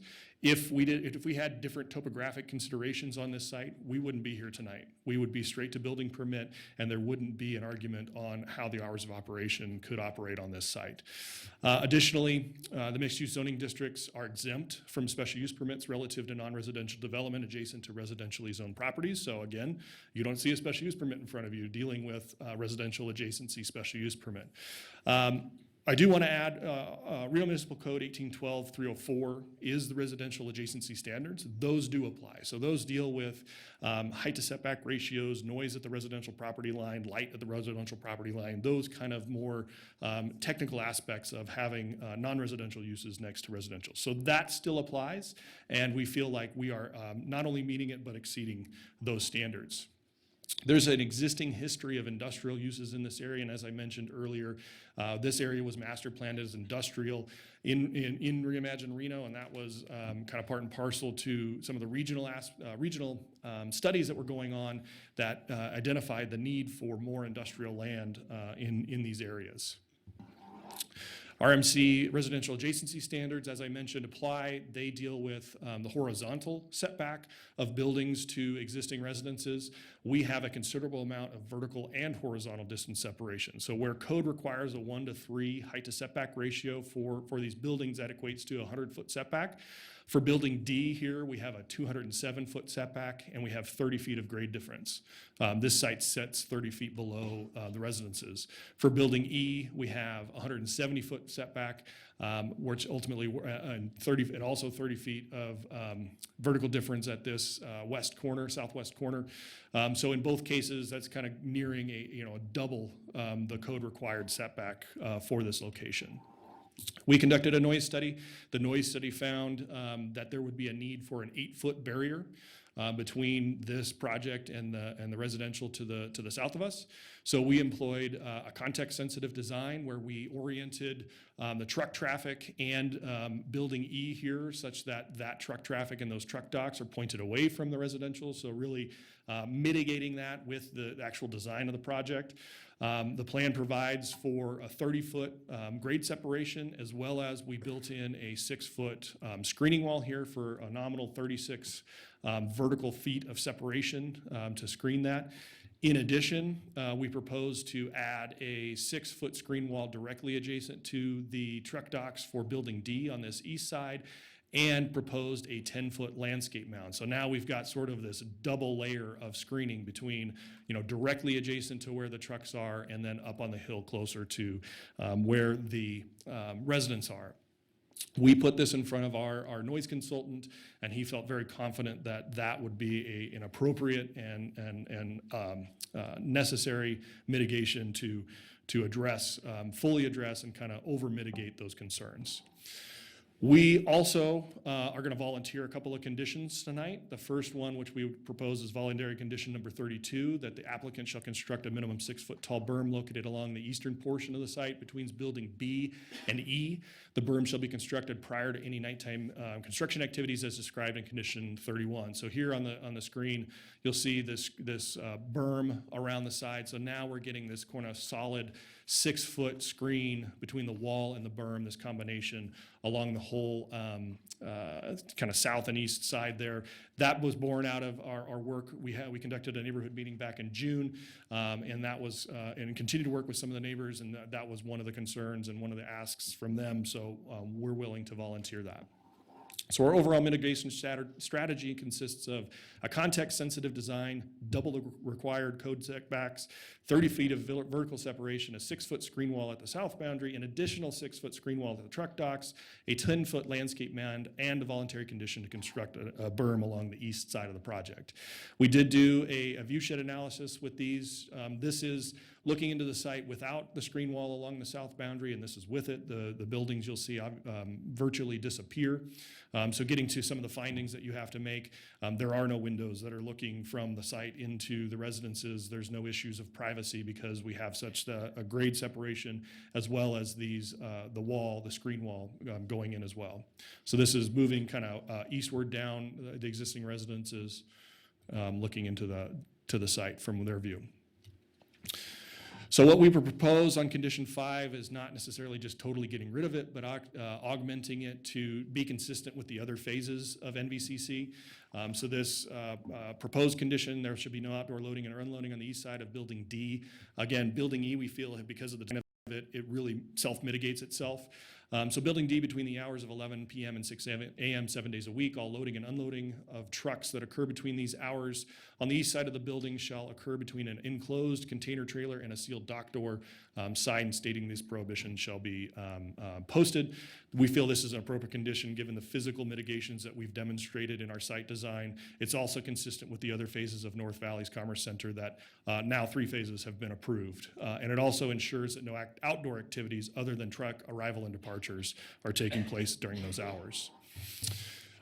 Then we get to condition 31, a small tweak here, but this is dealing with slab on grade and large concrete pours that are really necessary for this type of construction. That tilt up large warehouse construction really requires that the concrete be poured in nighttime hours, during nighttime hours.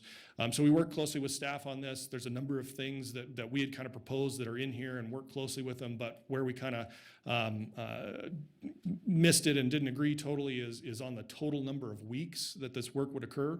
So what we have is a limitation here that you would only have these nighttime pours 2 days a week, Tuesday through Friday, for a maximum of 10 weeks, but need to specify that that's per building. 10 weeks to build 5 buildings is just not enough time. It's just not conceivable for a project of this size. So we did develop project schedules for each of these buildings, which I'll go through here. And again, going through the overall mitigation strategy for these nighttime pours, we offered, and it's in the condition 31 right now, that the screen wall on the south side, as well as that berm on the east side would be built prior to any of these nighttime construction activities. We have temporary screen fencing that has to go in to block lights. We worked with Alston Construction, who's Panettone's contractor, with their nationwide safety officers, as well as looking at OSHA regulations.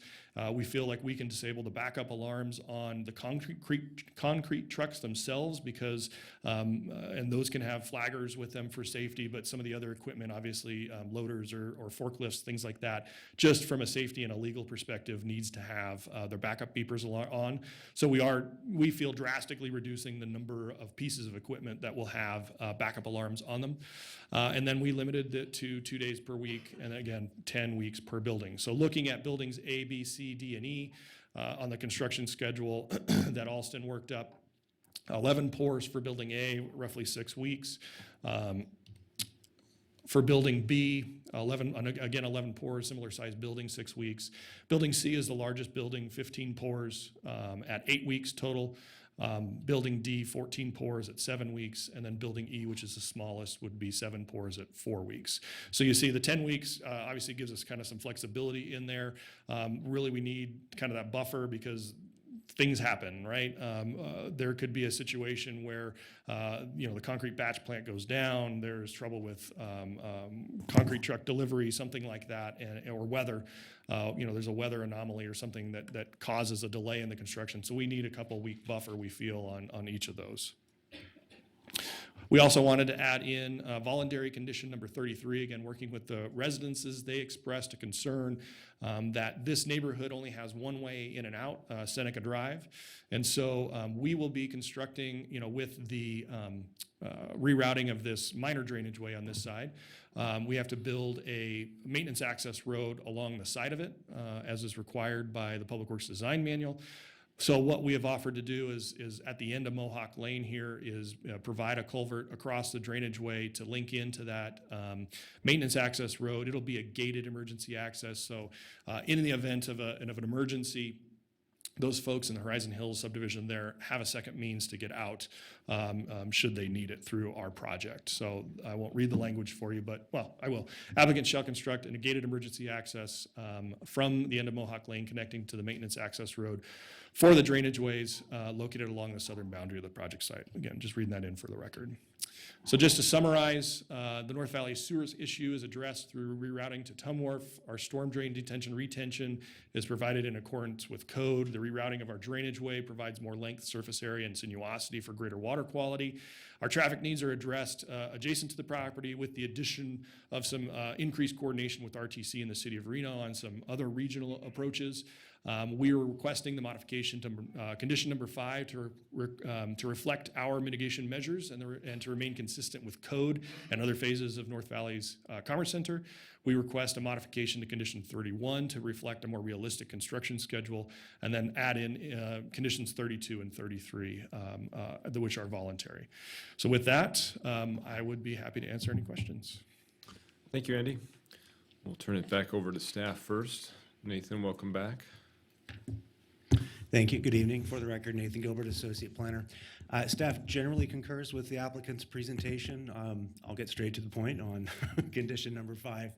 As far as the requests go, these are 3 special use permit requests. And we get Michelle, the overhead. It's a request to vary building orientation, a request for cuts and fills, and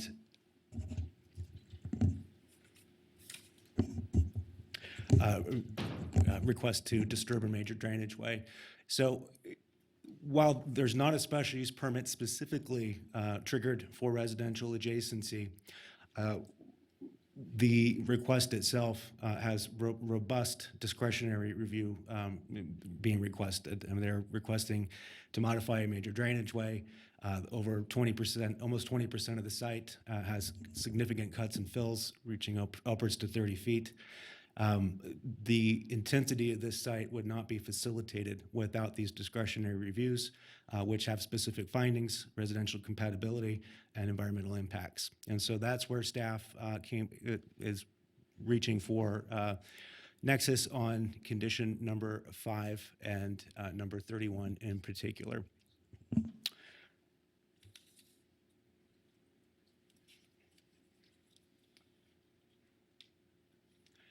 As far as the requested modification to condition number 5, that is referring to restricted hours of operation for buildings D and E, to the standard operating hours from 6 a.m. to 11 p.m. Staff is recommending this consistent with other similar projects, most recently Logistics Center 395 at Lemon and Military. These have residential lot lines less than 200 feet away from these proposed buildings. And we commend the applicant's representative for making significant modifications to this project design to make this more agreeable with the neighbors. They've done significant outreach. We appreciate that. Staff does not have any consternation with the mitigations on project design, the physical implications with the Horizon Hills subdivision, but we do recommend condition number 5 for overall compatibility with the Horizon Hills subdivision. Regarding recommendation 31 with the slab on grade and concrete wall pours, we have since for some time received complaints from Horizon Hills subdivision neighbors related to the existing slab on grade and concrete pours, specifically with Pantoni's Phase 2, which was not specifically conditioned to prohibit the late night pours for the concrete work. A comparable example would be, again, the Logistics Center project, which did have those conditions where that condition elements were drawn to make that more palatable. Staff would support that as proposed. It is certainly subjective as to what is appropriate for the neighborhood. As proposed at 10 weeks per building, that would facilitate about 1.25 years of late-night concrete pours. And to bring that back, for example, for Logistics Center, that was a condition that came after they had inadvertently been doing concrete pours, came back to amend the conditions of approval for construction hours to allow limited concrete pours to facilitate the walls and the slab on grade facilities. They requested a similar condition for a maximum of 5 weeks, two night pours per week for a maximum of 5 weeks to facilitate their second building, which was 904,000 square feet.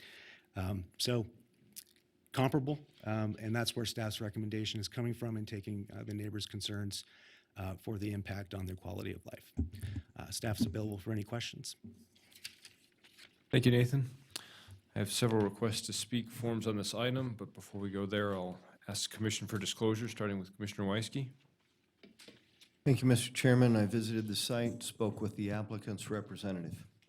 Commissioner Hawkins, as did I. Commissioner Gower, as did I. Commissioner Johnson, as did I. Commissioner Griffith, as did I. Commissioner Marshall, no disclosures. Thank you. So I will now open up public comment. I have several requests to speak form on this item, so I will start with Tammy Holt-Still.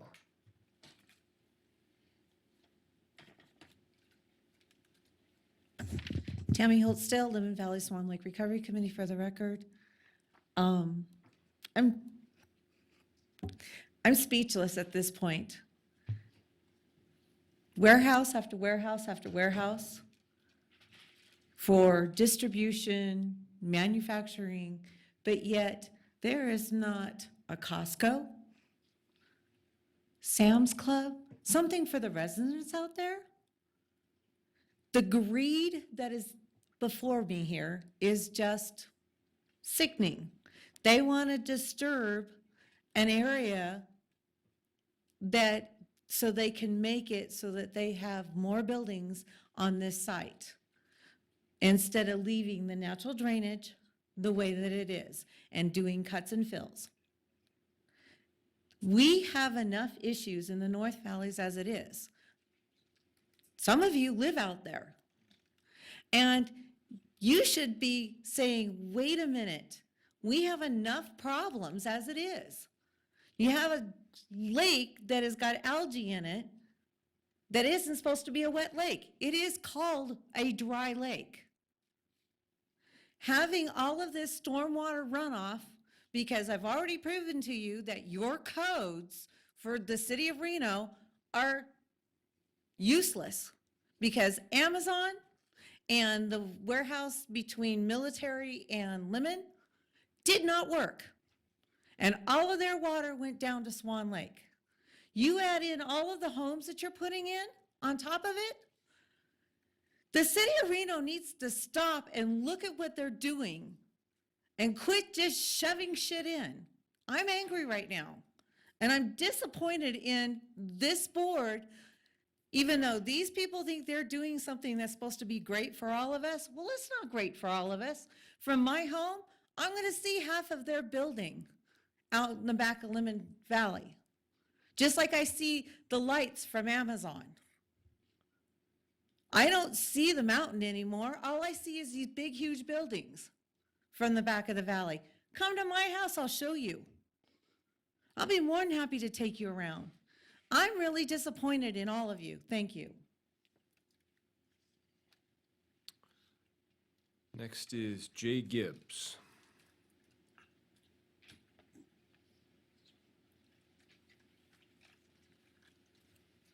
Yeah, my name is J.C. Gibbs, and I have an interest in the last two houses on Chippewa and Mohawk. And they were doing this years ago when it was county land, before you guys annexed it. And the elevation from my backyard to Virginia Street is almost 100 feet. So I don't see why they got to tier these warehouses up to where I have to look at this.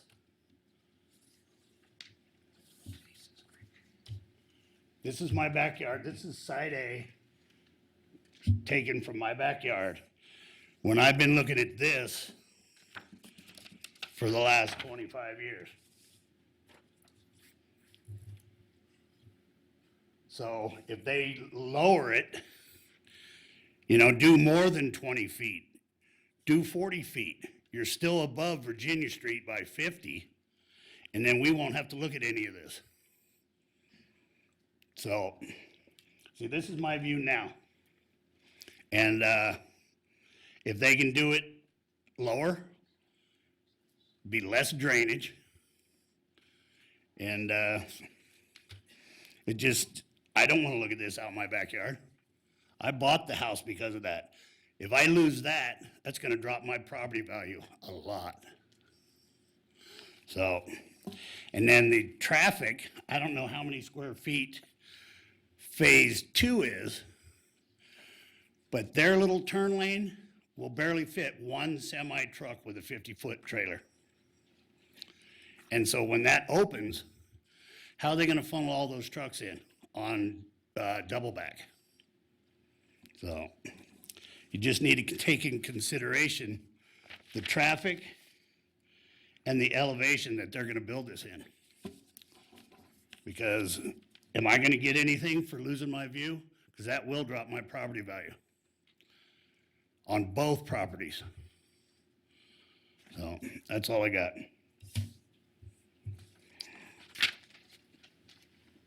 Next is Gary Firo.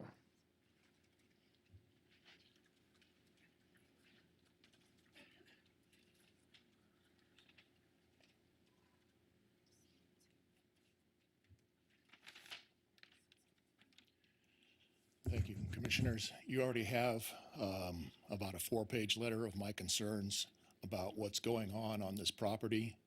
The Horizon Hills subdivision has been expecting industrial warehouses to be built on the property since the Child House project was approved as a PUD before the Reno Planning Commission. Child House figured out a way to be able to put 2 million square feet of warehouses on that site and keep the rise of the building less than 5 feet out in the distance, basically saving pretty much all our views because they pushed them out a ways, and instead of making the long parts of the buildings come up the hill, they took them and spread them out down towards Stead. And that way they got 2 million square feet of land in there. I don't know why they have to put their buildings the way they're doing it. They separated the lots into 3 pieces. Again, there was a approved project that gave 2 million square feet that's been sitting out there for years. I don't know why they're doing this. But speaking to the making the findings, as far as 24/7 operation of 40-foot concrete buildings, again, I don't know how you make the findings. I don't think that meets adjacency the way I understood it, and that was out of the joint plan that went forward from for the community. There is no sewer on that property, and there won't be sewer for however long. I want to know how you guys are able to make a finding that has in it or will be. When I was taught how to make findings with the Washoe County ADAs that had coached us, you couldn't have a gray area. You had to have a black or a white. And so I don't understand how until they get the sewers in place and ready to go, that you can go ahead and consider this as making the findings. I've already talked to you about the problems on Virginia. And it's an old road, it needs a lot of improvements, and it can become a major thoroughfare if there's problems on the freeway. And you'll probably see those kind of issues come up this week or next week with the air races. The heights is an issue. I'm looking at what you're putting up here on the ground floor for the projects as being 9,200 or 5,200 feet. Well, my back fence is at 5,190. So they're going to start 10 feet higher, or not 10 feet higher, but a few feet higher, and go up 40 feet from there. Again, Child House figured out how not to have that happen. There are drainage concerns. There's two other, which aren't major, but they're considerable drainage ways that cut across that property. I don't see how their horseshoe around the unit is going to work. And as far as who's going to be in these buildings, what they're going to be doing in these buildings, you don't know what that's going to what's happening in them. Building E could have a stamping plant or something in it, which would be right out our back window and have 24/7. Anyway, I guess I'm done. Next, Gene Harris.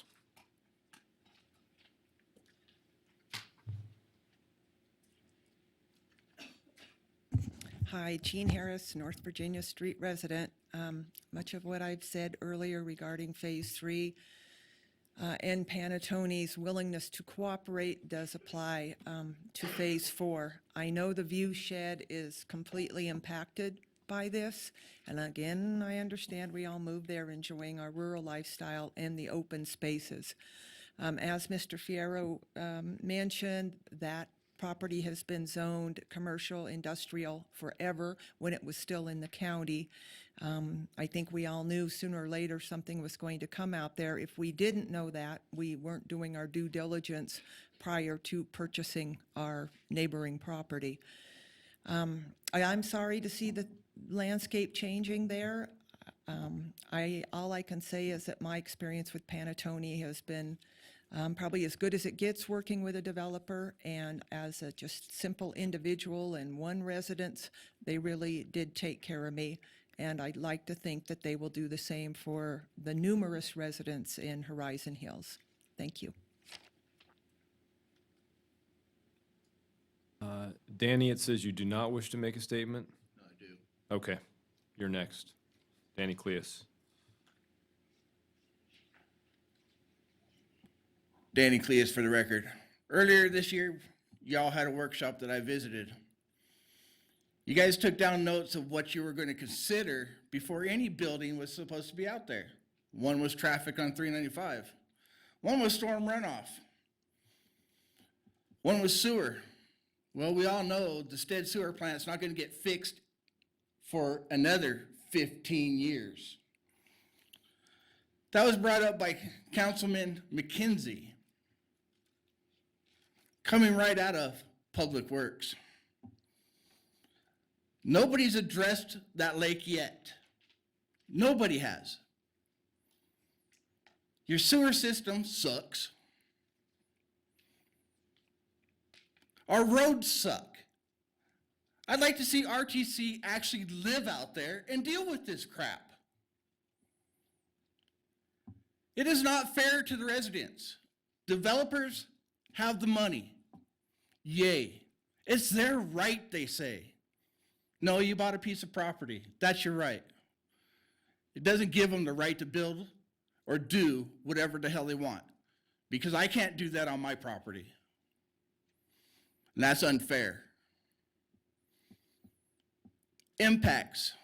North Virginia Street. Anybody ever drive that? That is the roughest frickin' road ever, besides Buck Drive and Sky Vista. Where's all the impact fees to fix those, RTC? This is getting out of hand. All that runoff from everything up there comes right to us. The sewer, right to us. You can't get a straight answer out of Mr. Flansburgh where the sewer's gonna go, either two places. To a closing down Lemon Valley plant or to Tom Wharf. One guy on here, he actually listens and knows it. The rest of you guys, stamp, go, bye. You know, been coming here for a year and 7 months. And it's the same thing. Why do you guys even want public opinion if you're not going to listen? That is the saddest thing. Because you're not hurting you, you're not hurting them, you're hurting the residents. We had a major storm, they say. Well, we've had 2 major summers. That lake's still sitting there. Why? Because decisions from the city and the county and the state not to do squat when they're building out there. Everybody knows your detention ponds do not work. Oh, we're going to build them to code. Well, we know code doesn't work.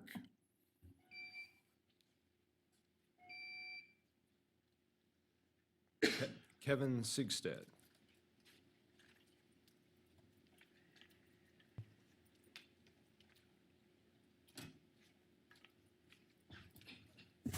Good evening, Commissioners. Kevin Sigstad.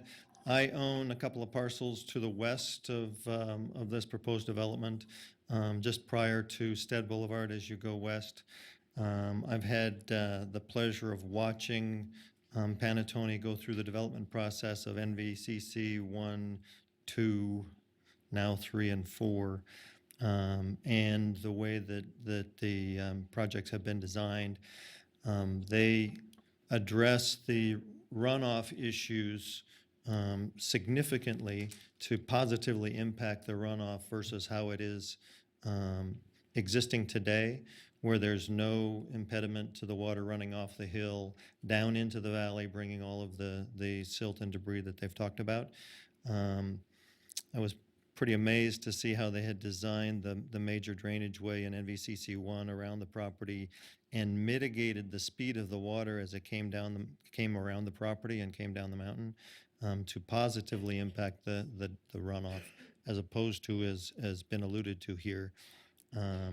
Obviously, we all know that the detention ponds and the retention ponds have been designed to work, have been designed to positively affect the runoff. Are there cases where maybe that hasn't worked? I'm sure there are, but I trust the engineers to design those correctly and positively impact the projects. I think the point that I really want to make is the city decided that area was going to be master planned as an industrial development, because we've decided as a town that we need industrial development. And so now you have probably the premier industrial developer in the nation proposing a large development. There's going to be some resistance, but I can't imagine that anybody can build on that site and do a better job than Panattoni's going to do. And so I encourage you to review their proposals, make whatever revisions that you deem necessary, but I encourage you to look positively on this, because I don't think that you'll find a better developer to work with than these guys. Thank you. Okay, I've reached the end of the forms that have been submitted. Is there anyone else caring to make public comment? You've already had your 3 minutes, sir. I'm sorry. Seeing none, I will close public comment and bring it back to the commission for questions. Who'd like to get us started?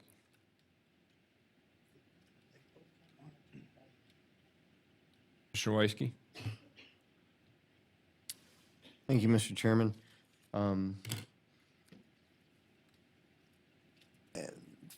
First question is for engineering. Right?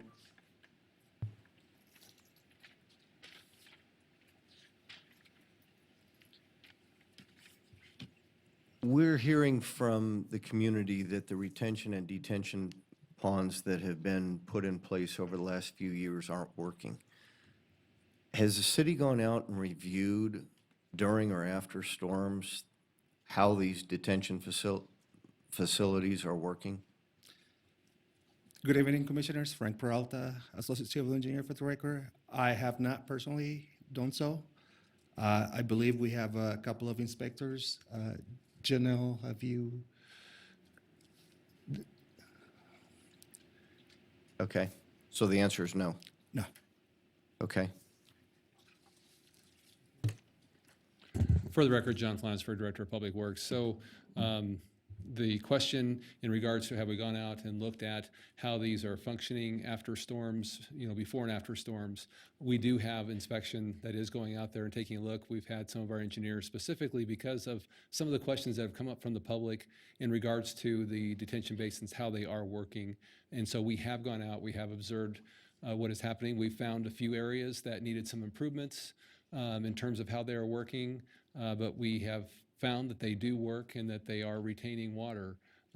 So in the ones that have not, that we've seen some issues with, we've been working with the property owners to address those. Okay. And John, typically what happens if they don't work? I mean, what kind of recommendations or what kind of reworking have seen to make them better? So sometimes it's a matter of vegetation that's growing in and around those areas. Sometimes it's a matter of siltation into some of the, maybe the outlet pipes. So there's just some general maintenance type things that need to be kept on. So we've gone out and observed those in a few areas. Some of the ones that are more recent, we haven't necessarily seen under a good-sized storm yet. But obviously that work is something that we're aware of, and we do want to make sure that those are working appropriately. What we have noticed is the infiltration studies that have been done really helped to inform the site and what types of things may need to happen with those retention basins to make sure that they're performing correctly. Okay, thank you. Andy?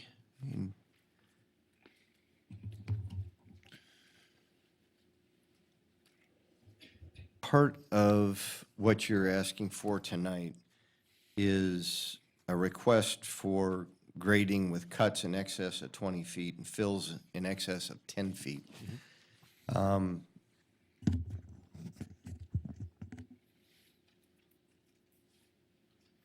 What can be done to drop, I mean, why did you stop your cuts where you did?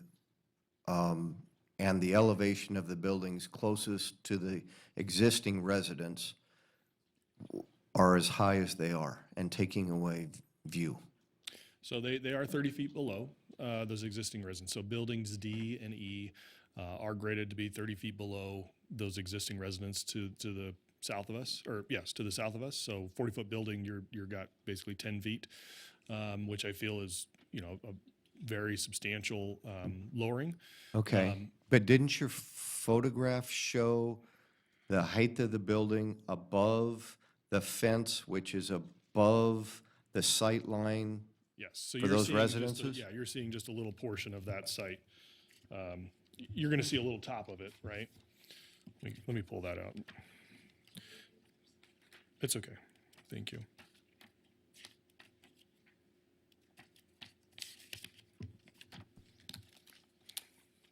Oh, you beat me.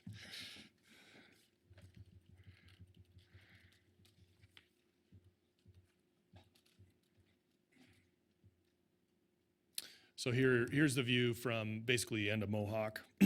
And so here you're seeing, this is just kind of give you a perspective of the grading.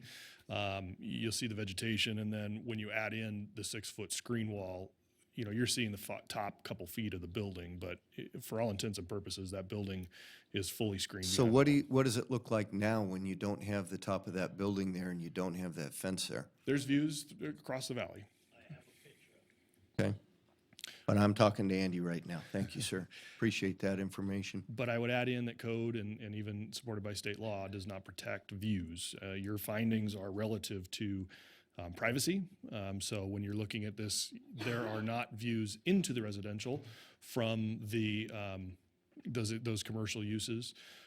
So yes, there are some blockage of views, but we could, again, kind of paying deference to code, we could come in here with something different. And if we weren't triggering these cuts and fills, you could have a 3-story apartment building, 10 or 20 feet off the property line. So what's the maximum height of a building that could be built on this property the way it's currently zoned without a SUP? So looking to staff to confirm, there's no cap. So there is no maximum. Okay. That's good information. Thank you. One last question regarding your pour schedule. And you had a screen on your page on your, there it is, with your schedules on it.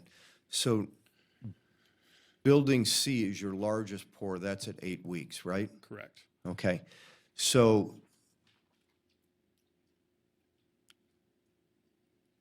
if what I'm looking at is accurate by dates, all the buildings are going to be poured close to the same time period, right? So Brett Olson with Alston is in the audience, and I'd rather have him address Okay, that. sure.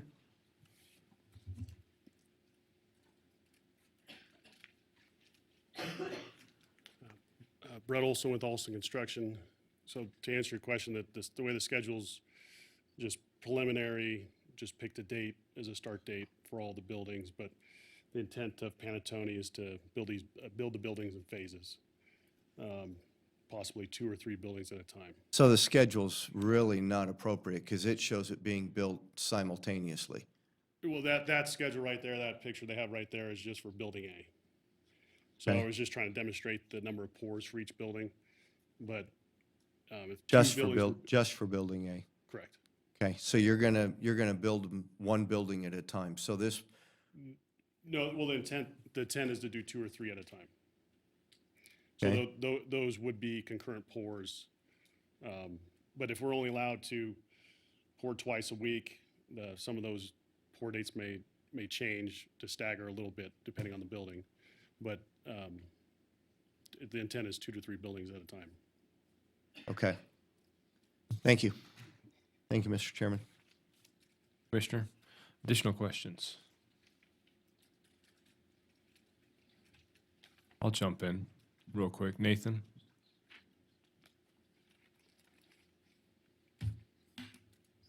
Can you explain for me what's meant, one of the 3 items that we're talking about this evening for the special use permit, one of them is alternative building orientation.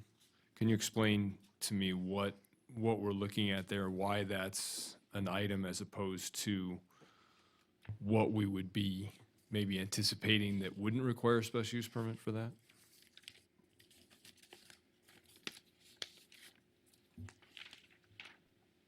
Michelle, can we get that overhead, please? Nathan Gilbert for the record. So in the North Virginia Transit Corridor, it requires buildings on North Virginia Street to be placed right on the setback line. This, as proposed, is offset quite a bit. Code allows for deviation with that, with the Planning Commission's consideration of a special use permit. In this instance, staff supports this as the adjacent properties are currently or already have been converted to industrial base zoning land use designations. In this instance, it really just provides consistency in the street rhythm with the new master plan designations and the zone changes that we're seeing and anticipate to occur. As proposed, yes, it has a greater setback from North Virginia Street, but it also maintains the key elements that the North Virginia Transit Corridor contemplates, the wide sidewalks, landscape parkways, and things of that nature. So it is allowed with the special use permit. Okay, so, and I understand all of that, but I guess one of the things, it's prompting a secondary issue, which is the fact that we're pushing the buildings further from the street, which is pushing them further into the hill, pushing them closer to the residences, causing some of the cuts and fills as a part of this. To get back to Commissioner Weiske's concerns about where we were at, it appears that by pushing everything back, we're also pushing it up on the site based on the grading that's proposed and the image that I'm showing. Is that a fair assessment of what I'm looking at? I think that would be a fair assessment. Andy, I'll pose the question to you as a piggyback to that question as well as Commissioner Weiske's. Looking at the very specific reasons that we're here, that same design, or I shouldn't say that same design, but a version of this, not with the alternative layout per se, and pushed directly onto the street, does create the opportunity to be further away from the residential adjacency. Sure. So just, I mean, to kind of add to what Nathan was saying, there are other circumstances that are pushing that building back. It's not just out of trying to match what's adjacent to us. You see there's some grade difference, right? So this is this site is tiered, with that being the lower tier. This being the lower tier there, so we're balancing the grades as we go up the site. Additionally, there are some utility easements. There's a major gas main. There's a major transmission line. There are some major utility easements that go through that frontage. Also pointing out existing drainage way that comes through here. So you have some drainage facilities, drainage way, and then because it's the low side of the site, we've got a retention basin down there as well. So there are a number of different circumstances that led us to push that building back. Also, just kind of given the nature and size of these types of buildings, you'll notice, there is a fire access road that goes around. So again, that's pushing it back. So there are a number of different site constraints and just design considerations that are really dictating that setback. Okay, thank you. Commissioners, Commissioner Weisky. Andy, before you sit down, and this is a great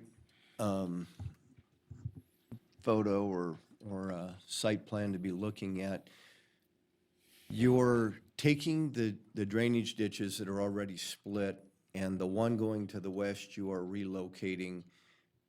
And we talked about this earlier on a phone call.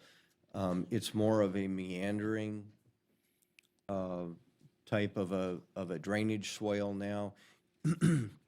Can you talk about what design-wise is expected from this drainage swale and how it's going to better improve the downhill or downstream flow of water? Better exhibit here.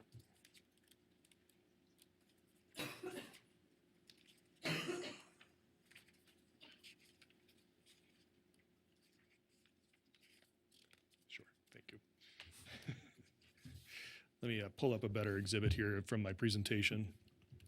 So looking at the major drainage ways, there are two major drainage ways that go through the site. There are a number of other, I would call them minor drainage ways, obviously. Drainages that don't trigger the necessity for a special use permit for their disturbance. There we go. So the two major drainage ways, there's one over on the east side that remains untouched. And then this kind of the larger one that's getting disturbed, as I said, is kind of a straight shot through the site. So the water is coming off of Peavine, flows right through the site. So we're picking it up at this location and taking it around the site. So the benefit there is this existing drainage way, call it 1,700 lineal feet that goes through the site now. We're increasing the length up to 2,300 feet. So increasing surface area, increasing overall length of the drainage is going to slow the water down as it goes through. You'll also notice, it's graded with some curves into it. We're adding sinuosity into that drainage to, again, slow the water down. It has the opportunity to, have silts collect in those curves and ultimately, remove silts before they go into, other parts of the overall drainage network. So it's a benefit to water quality. It's a water quality benefit in the overall.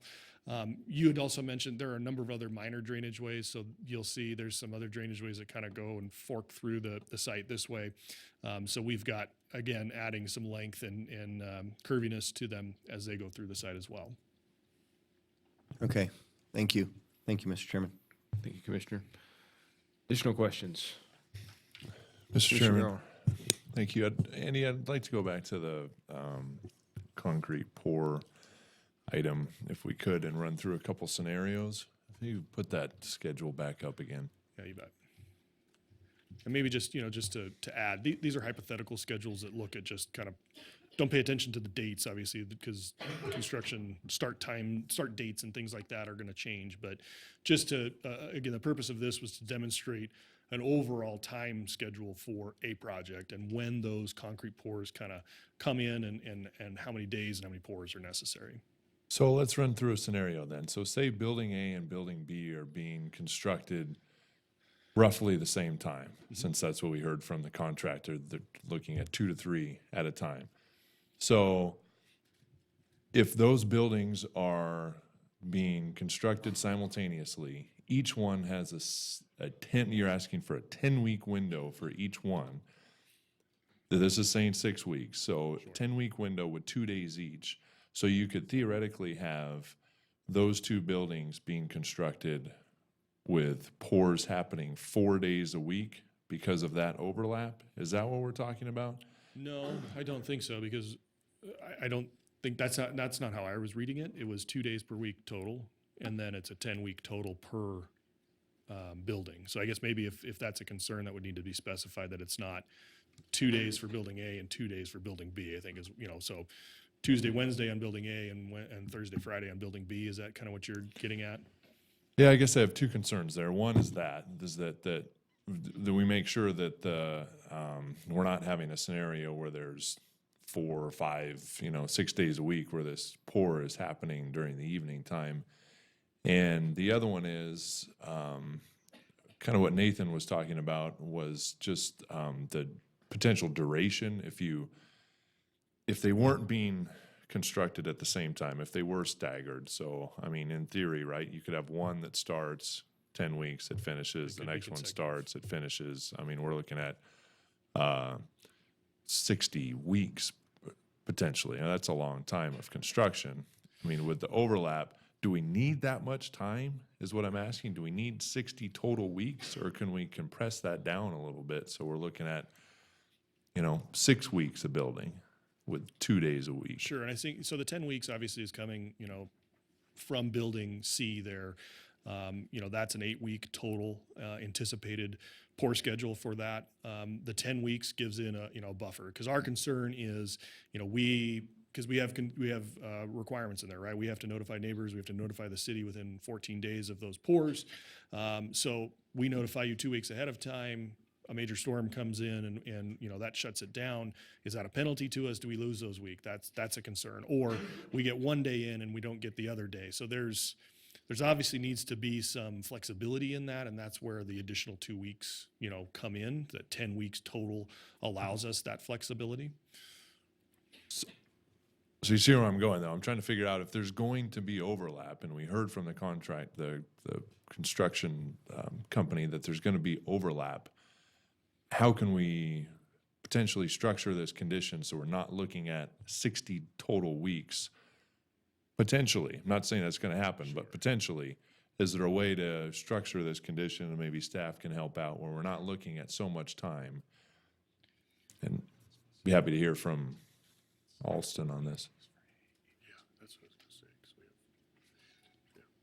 'Cause we have, just to add to that, so in the concrete pour, we try to pour 50,000 square feet of slab to be able to control the quality, and that's the most efficient way to do it, and 20 panels. So we have a set number of pours we try to reach with the building to meet cost and meet schedule.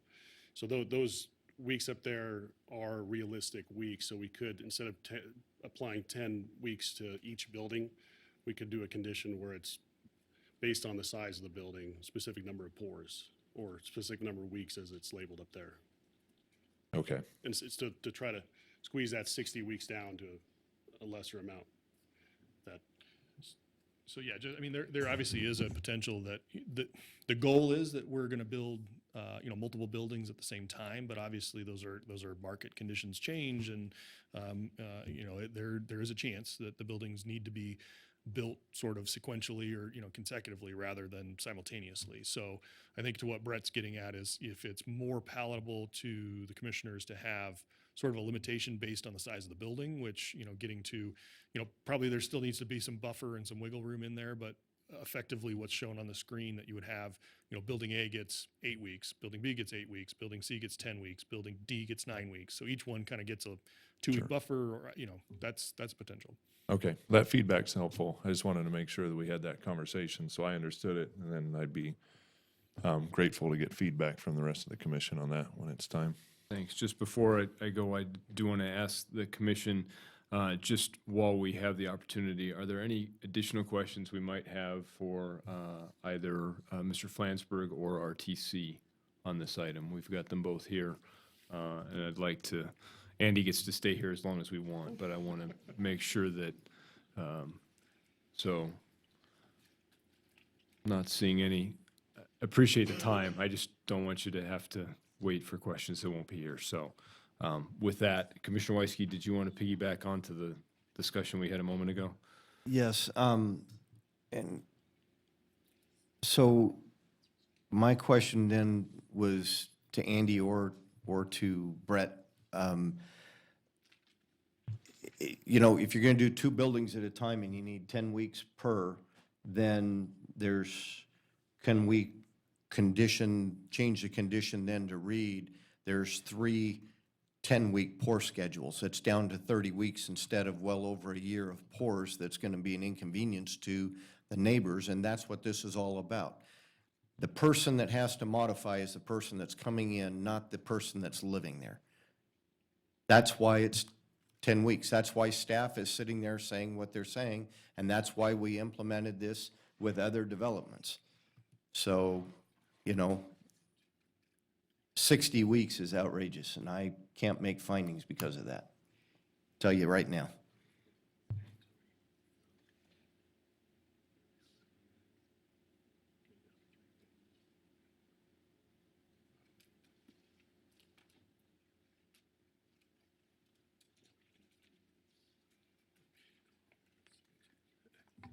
What would be helpful is maybe if there are other issues that maybe we need to talk about, but if we could table this and give us an opportunity, maybe a couple-minute recess to talk with both Panattoni and Alston to kind of go over. Obviously, there are financial implications to committing to, you know, a number of phases effectively is what you're getting to. So just want to make sure I'm not committing my client to something they can't commit to. So if there's other issues that we can talk about or not, Mr. Chair, would it be okay? I tell you what, we've been sitting here for almost 3 That's what I was hours. wondering, yeah. Can we take a 10-minute recess? You guys can talk about what Okay. you're doing. We can get up for a moment, and we'll bring this back I'll make it a little more than 10 minutes, at 9:05. Perfect, thank you. Thanks.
All right, we'll bring this back to order. And Andy, would you like to continue our discussion where we were, or should we move on to a different topic?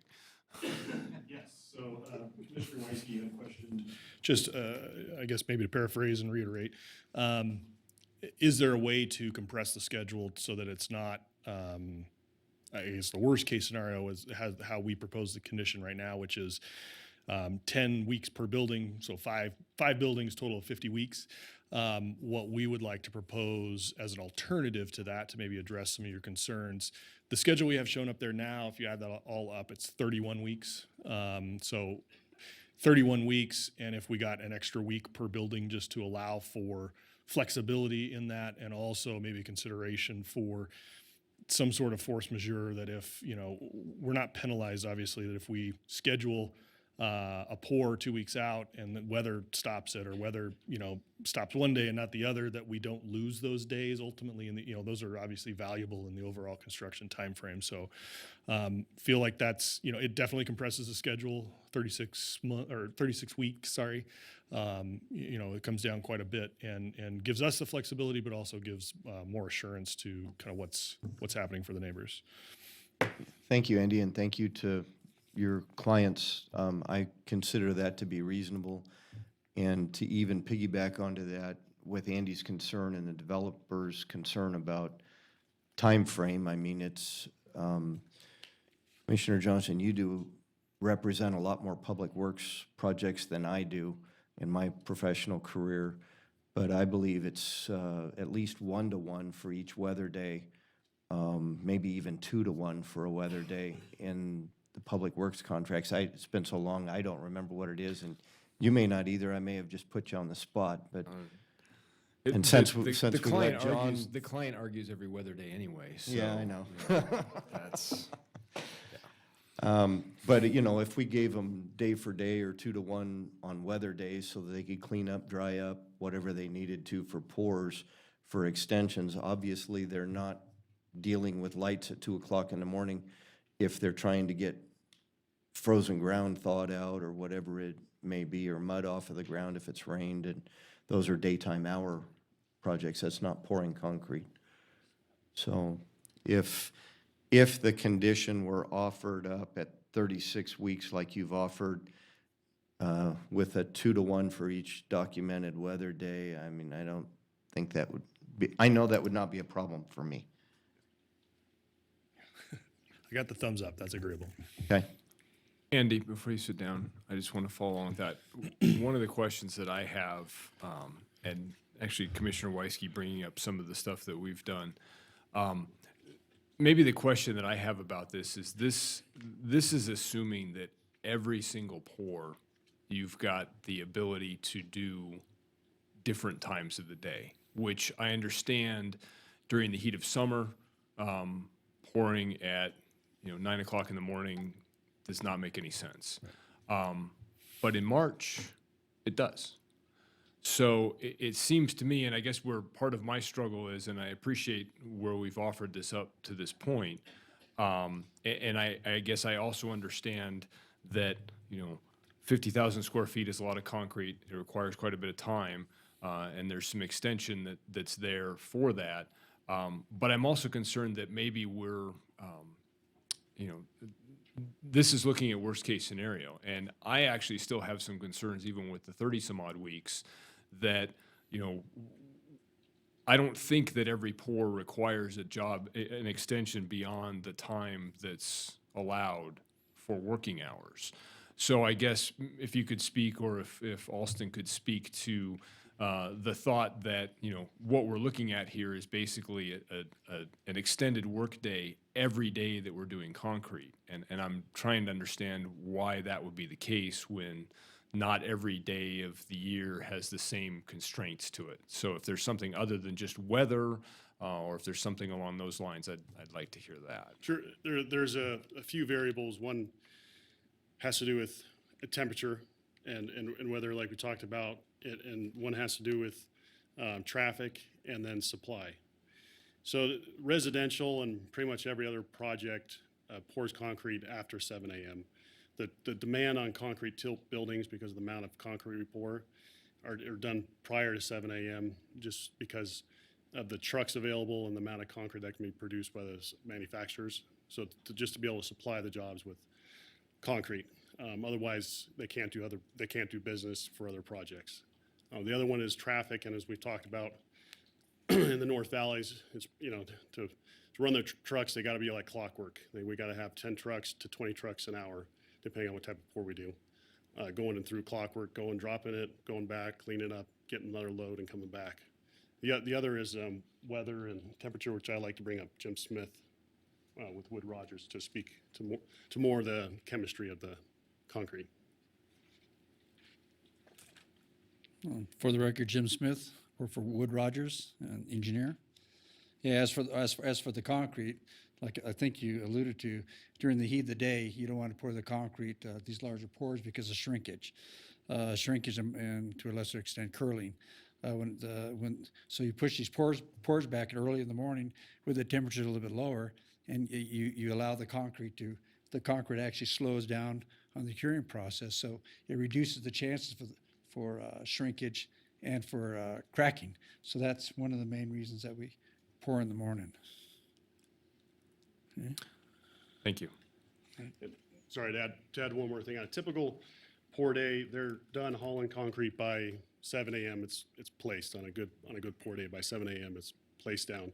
Next 4 to 5 hours, they're finishing the concrete, and then the next period of time, which is usually 2 to 3 hours, they're curing it, saw cutting it, and doing any last minute finishing on it.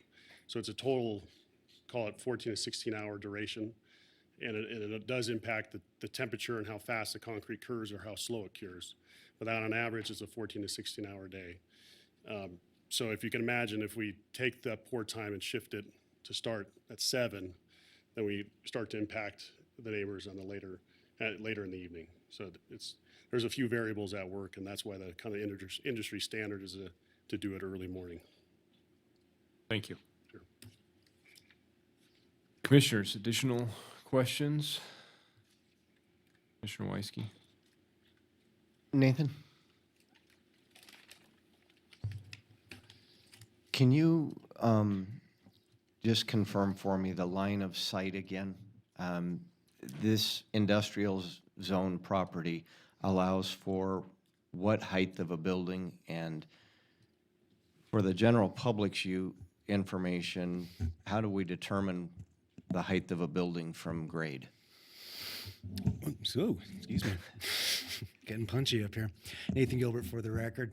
In the MVTC zone, the mixed-use zone, there is no height limit. What they have proposed at 40 feet will be standard for an industrial building. To put in perspective, rural to a 1 acre lot, sort of single-family residential, could be up to 3 stories. I'm sorry, the second part of your... Okay, so where do we determine that? Is that from top? I mean, if it's unlimited, then in height for this zoned property, then it wouldn't matter where they set height from. If they decided to put a 20-story condo tower or apartment building on it, they certainly could, and that would be a couple of 100 feet tall. That's correct. Yeah, the And zoning there's- code, and then- unencumbered by a discretionary review, would not have any cap. Okay, does staff during the review process have any laws or ordinances that preclude a building from being built if a neighboring property loses view? No, there's nothing in code. Okay, thank you. I have no further questions, Mr. Chairman. Thank you, Commissioner Weisky. I have one. Commissioner Griffith. Commissioner Griffith, for the record. Nathan, I have just something I wanted to clarify with you because we didn't get around through it for the questions. Andy brought up 2 voluntary conditions at the end. 32, I think, is really condition on condition number 5, but 33 was regards to the emergency access. Do you as staff have any issue with that one, just as we go into discussion? No, we don't. That came from applicants working with neighbors' concerns. It's not something that staff is comfortable conditioning related to Nexus, but the applicant is responding to the community for a secondary access that's not currently in the Horizon Hills. It'd be emergency access only, and as long as it meets fire and building engineering standards, we're fine with that. I just noticed we didn't come back up, so I want to make sure you're okay. Thank you. Sorry, Mr. Chairman, one last one for Andy. Andy, do you have your revised conditions written down so that whoever makes a motion could look at them and read them? Yes, they are, here's a summary of kind of what we went over tonight and the Yeah, different but it's not asks. the summary, it's the actual wording It so is that in the- we have the yes, conditions. I And can I give, I didn't get a Michelle- copy up here before the meeting, so, I have one. okay. You can have my copy.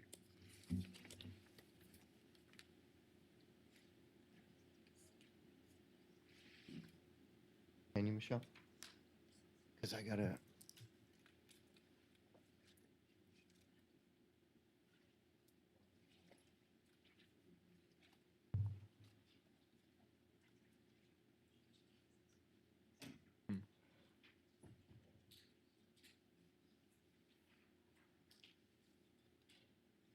All right, well, Andy and Commissioner Weisky are taking a look at those. Moving into discussion, I just want to bring up, and I think Commissioner Weisky started it, we've had a number of items. I think the summary up there is a good one. We've got discussion items on requested modifications or not to a couple of conditions. We've got a couple of proposed conditions.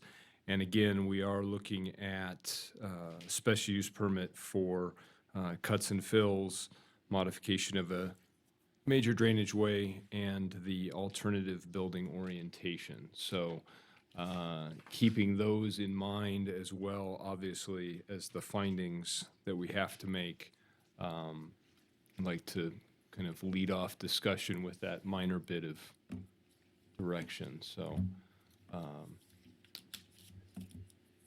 who'd like to start? Commissioner Gower. Mr. Chairman, I'm ready for Commissioner Weisky to make his motion so I can discuss the motion. Seriously. I cannot control what Commissioner Weisky is going to do. I appreciate the commentary. You know, with that vote of confidence, maybe I should make a motion. What do you think? Okay. In the case of LDC 18-00089, North Valley's Commerce Center Phase 4, based upon compliance with the applicable findings, I move to approve the special use permits with conditions, changes to condition number 5, which is as proposed by the applicant for the hours of operation on Building D. And propose changes to proposed condition number 39, which are for the slab pour to not exceed 36. 31. Excuse me, what I said? You said condition 39. Oh, 31. Proposed condition 31. To be a maximum of 36 weeks of pour schedules of 2 days per week, and weather days to be given an extension to that 36 weeks at 2-to-1 for documented weather days. All other verbiage to remain the same on condition number 31. Condition number 32 to remain as same as proposed by the applicant, and condition number 33 to be as proposed by the applicant. And if anybody would like me to read those, I will. I can pass these down. They're up on the screen. And with that, and with those modifications, I can make all of the findings and support this. Thank you, Commissioner Weisky. I have a motion. I'm turning it right back to Commissioner Gower since he initiated that and would like him to comment. Thank you, Mr. Chairman. Yeah, I'm just digesting condition 31 with the modification. I really don't have any discussion items on it other than just trying to think about how that's going to play out, so. Thank you, Commissioner Gower. I'm not actually supposed to can I comment now? How does that work for Robert's Rules of Order? That's what I would think. That's what I thought. Additional comment. I don't even have that's why I'm saying there's a motion on board, so. We don't have a second yet either. Yeah, that's why I'm not commenting.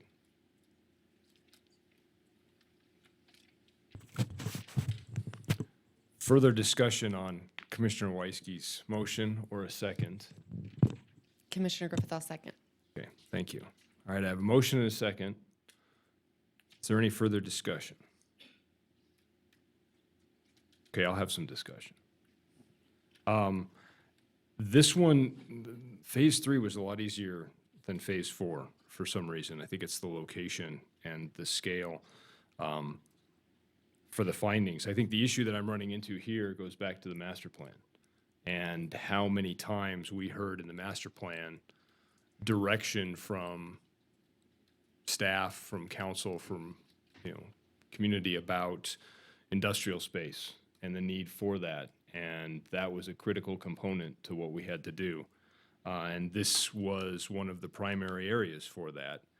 And I think all of this has been set up in such a way to allow for that. But it definitely creates some issues with some other adjacent areas, especially in the fact that we're dealing with the county immediately adjacent to us, which was not part of the discussion. And I'm looking at the images on the screen, and I think the part that was not so much the views, because I think Commissioner Weisky addressed that, but it was actually just the scale of these in relation to the houses next door. And I was struck by that, and that made me really look at condition E, which talked about the scale.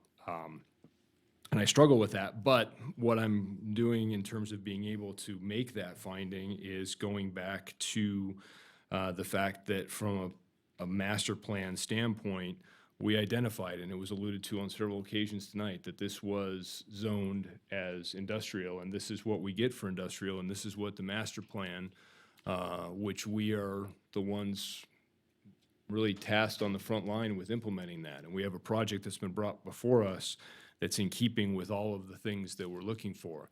I believe that there's some issues, but I think that the discussions that have come up tonight with respect to those issues, some of the modifications to the various conditions, I think has helped on that.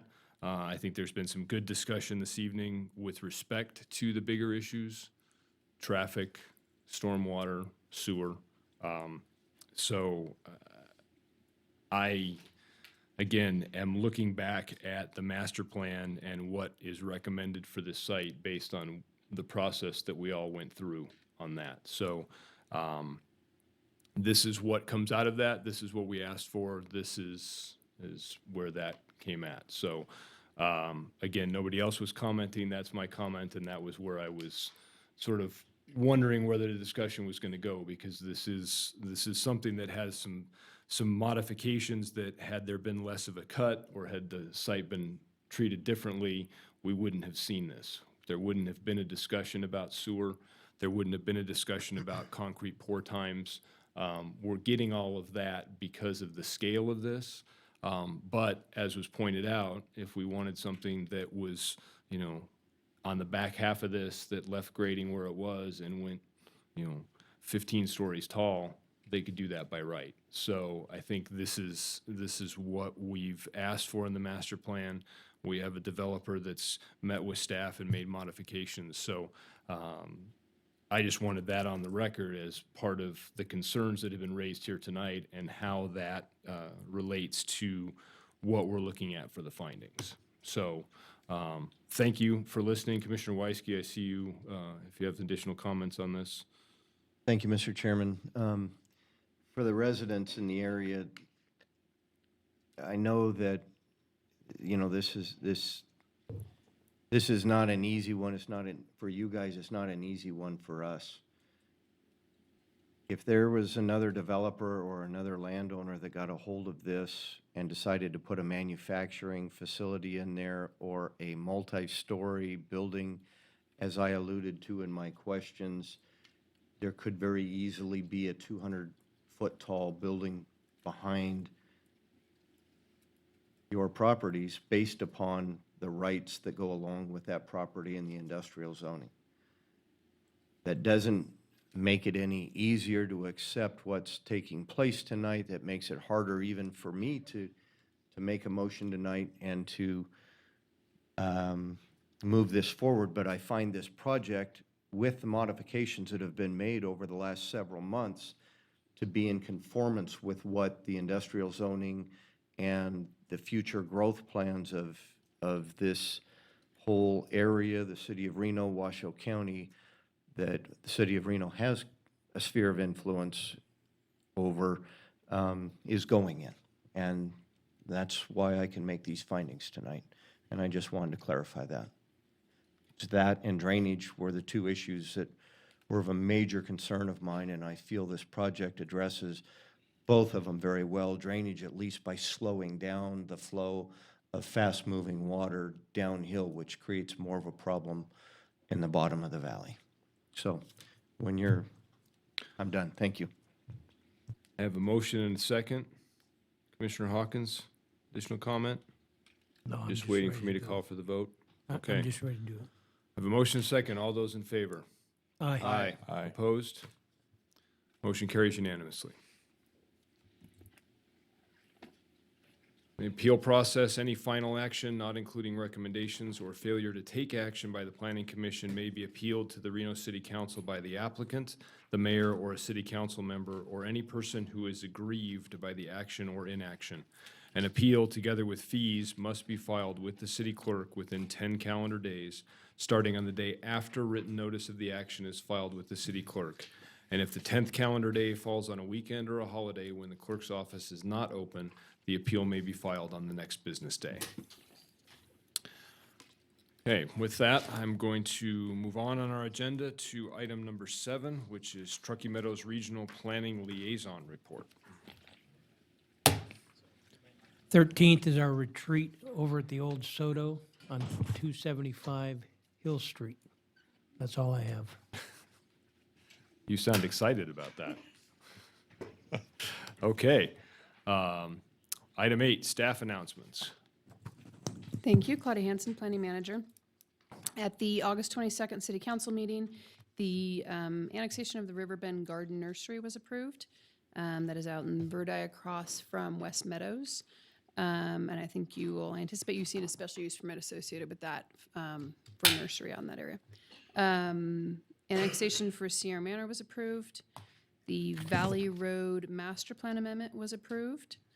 As Councilwoman Breckus mentioned earlier, Project Progress was remanded, but then Councilwoman Jordan asked for it to go back on their agenda for next week to reconsider. And so it may, if they would reconsider at the next one, and then it would be on their agenda to reconsider at the following meeting. And if they work it out at that meeting, then you won't be seeing it again, and they will be the final decision. And then Title 18 is moving along. We will be before you in October with an update on the entire process. The technical working group is forming. We're still looking for an architect. For I've all heard- those architects I've listening heard out that. there. Heard that. And there's a couple other representatives that we're looking for in the community. So if you are in one of those groups, encourage your counterparts to get on that group. And that is all I have at this time. Thank you, Claudia. Welcome. Item number 9, Commissioner's suggestions for future agenda items. Commissioner Gower. Thank you, Mr. Chairman. Alluded to it earlier, and it came up in our last item with Phase 4, but this is mostly directed towards legal counsel. It would be nice to get some direction regarding this issue of a nexus. So when an SUP comes before this commission, it's triggered by something. So in that case, it was cuts and fills, 24-hour use, building orientation, but it opens up this box of all of these findings that we have to make. And we hear this all the time from the applicant. Well, it's triggered by cuts and fills, but you're asking me about traffic and stormwater and sewer. So can we get some, maybe just, I don't know if it's a presentation, Greg, or some feedback on this issue of a nexus, particularly related to the SUP, or Claudia? Yeah, we'll get something before you. Thank you. And we're probably going to try to do it in some kind of a confidential attorney-client session or something, figure out how to do it. But you're dead on. I mean, you are limited in what you can find and what conditions you can impose in a special use permit. And so it's up to us to make sure you understand what those limitations are. Thank you. Mr. Weisky. Kind of piggybacking along with that, I would really like to see a future discussion or clarification on open space and public open space versus private open space. When Coyote Crossing was a good example tonight of bringing property in that's privately owned. Originally, it was publicly owned by BLM. Then it was transferred to private possession. Given a Washoe County zoning of open space, we assumed it in an annexation as open space. But why do we have privately held open space if it's not a golf course, if it's not something that is to be dedicated or deeded as open space, parks, trails, whatever? I would like some more education on that. I mean, it seems to keep popping up before us, and it would certainly, I think, be easier with a better understanding for us to explain it to the general public as we're confronted with these decisions to make. Sure, we'll get something for you, probably a passive versus active open space And that's fine. concept. I mean, Sure. We can do that. I don't think we need a special meeting for that. No, that's a quick presentation. All right, thank you. Item 10, public comment. This item is for public comment on any action item or for any general public comment. Michelle, do I have any requests to speak forms on this item? No. Seeing nobody in the audience, we will close public comment, bring it back to the council. Item 11 for adjournment. So moved. All those in favor? Aye. Aye.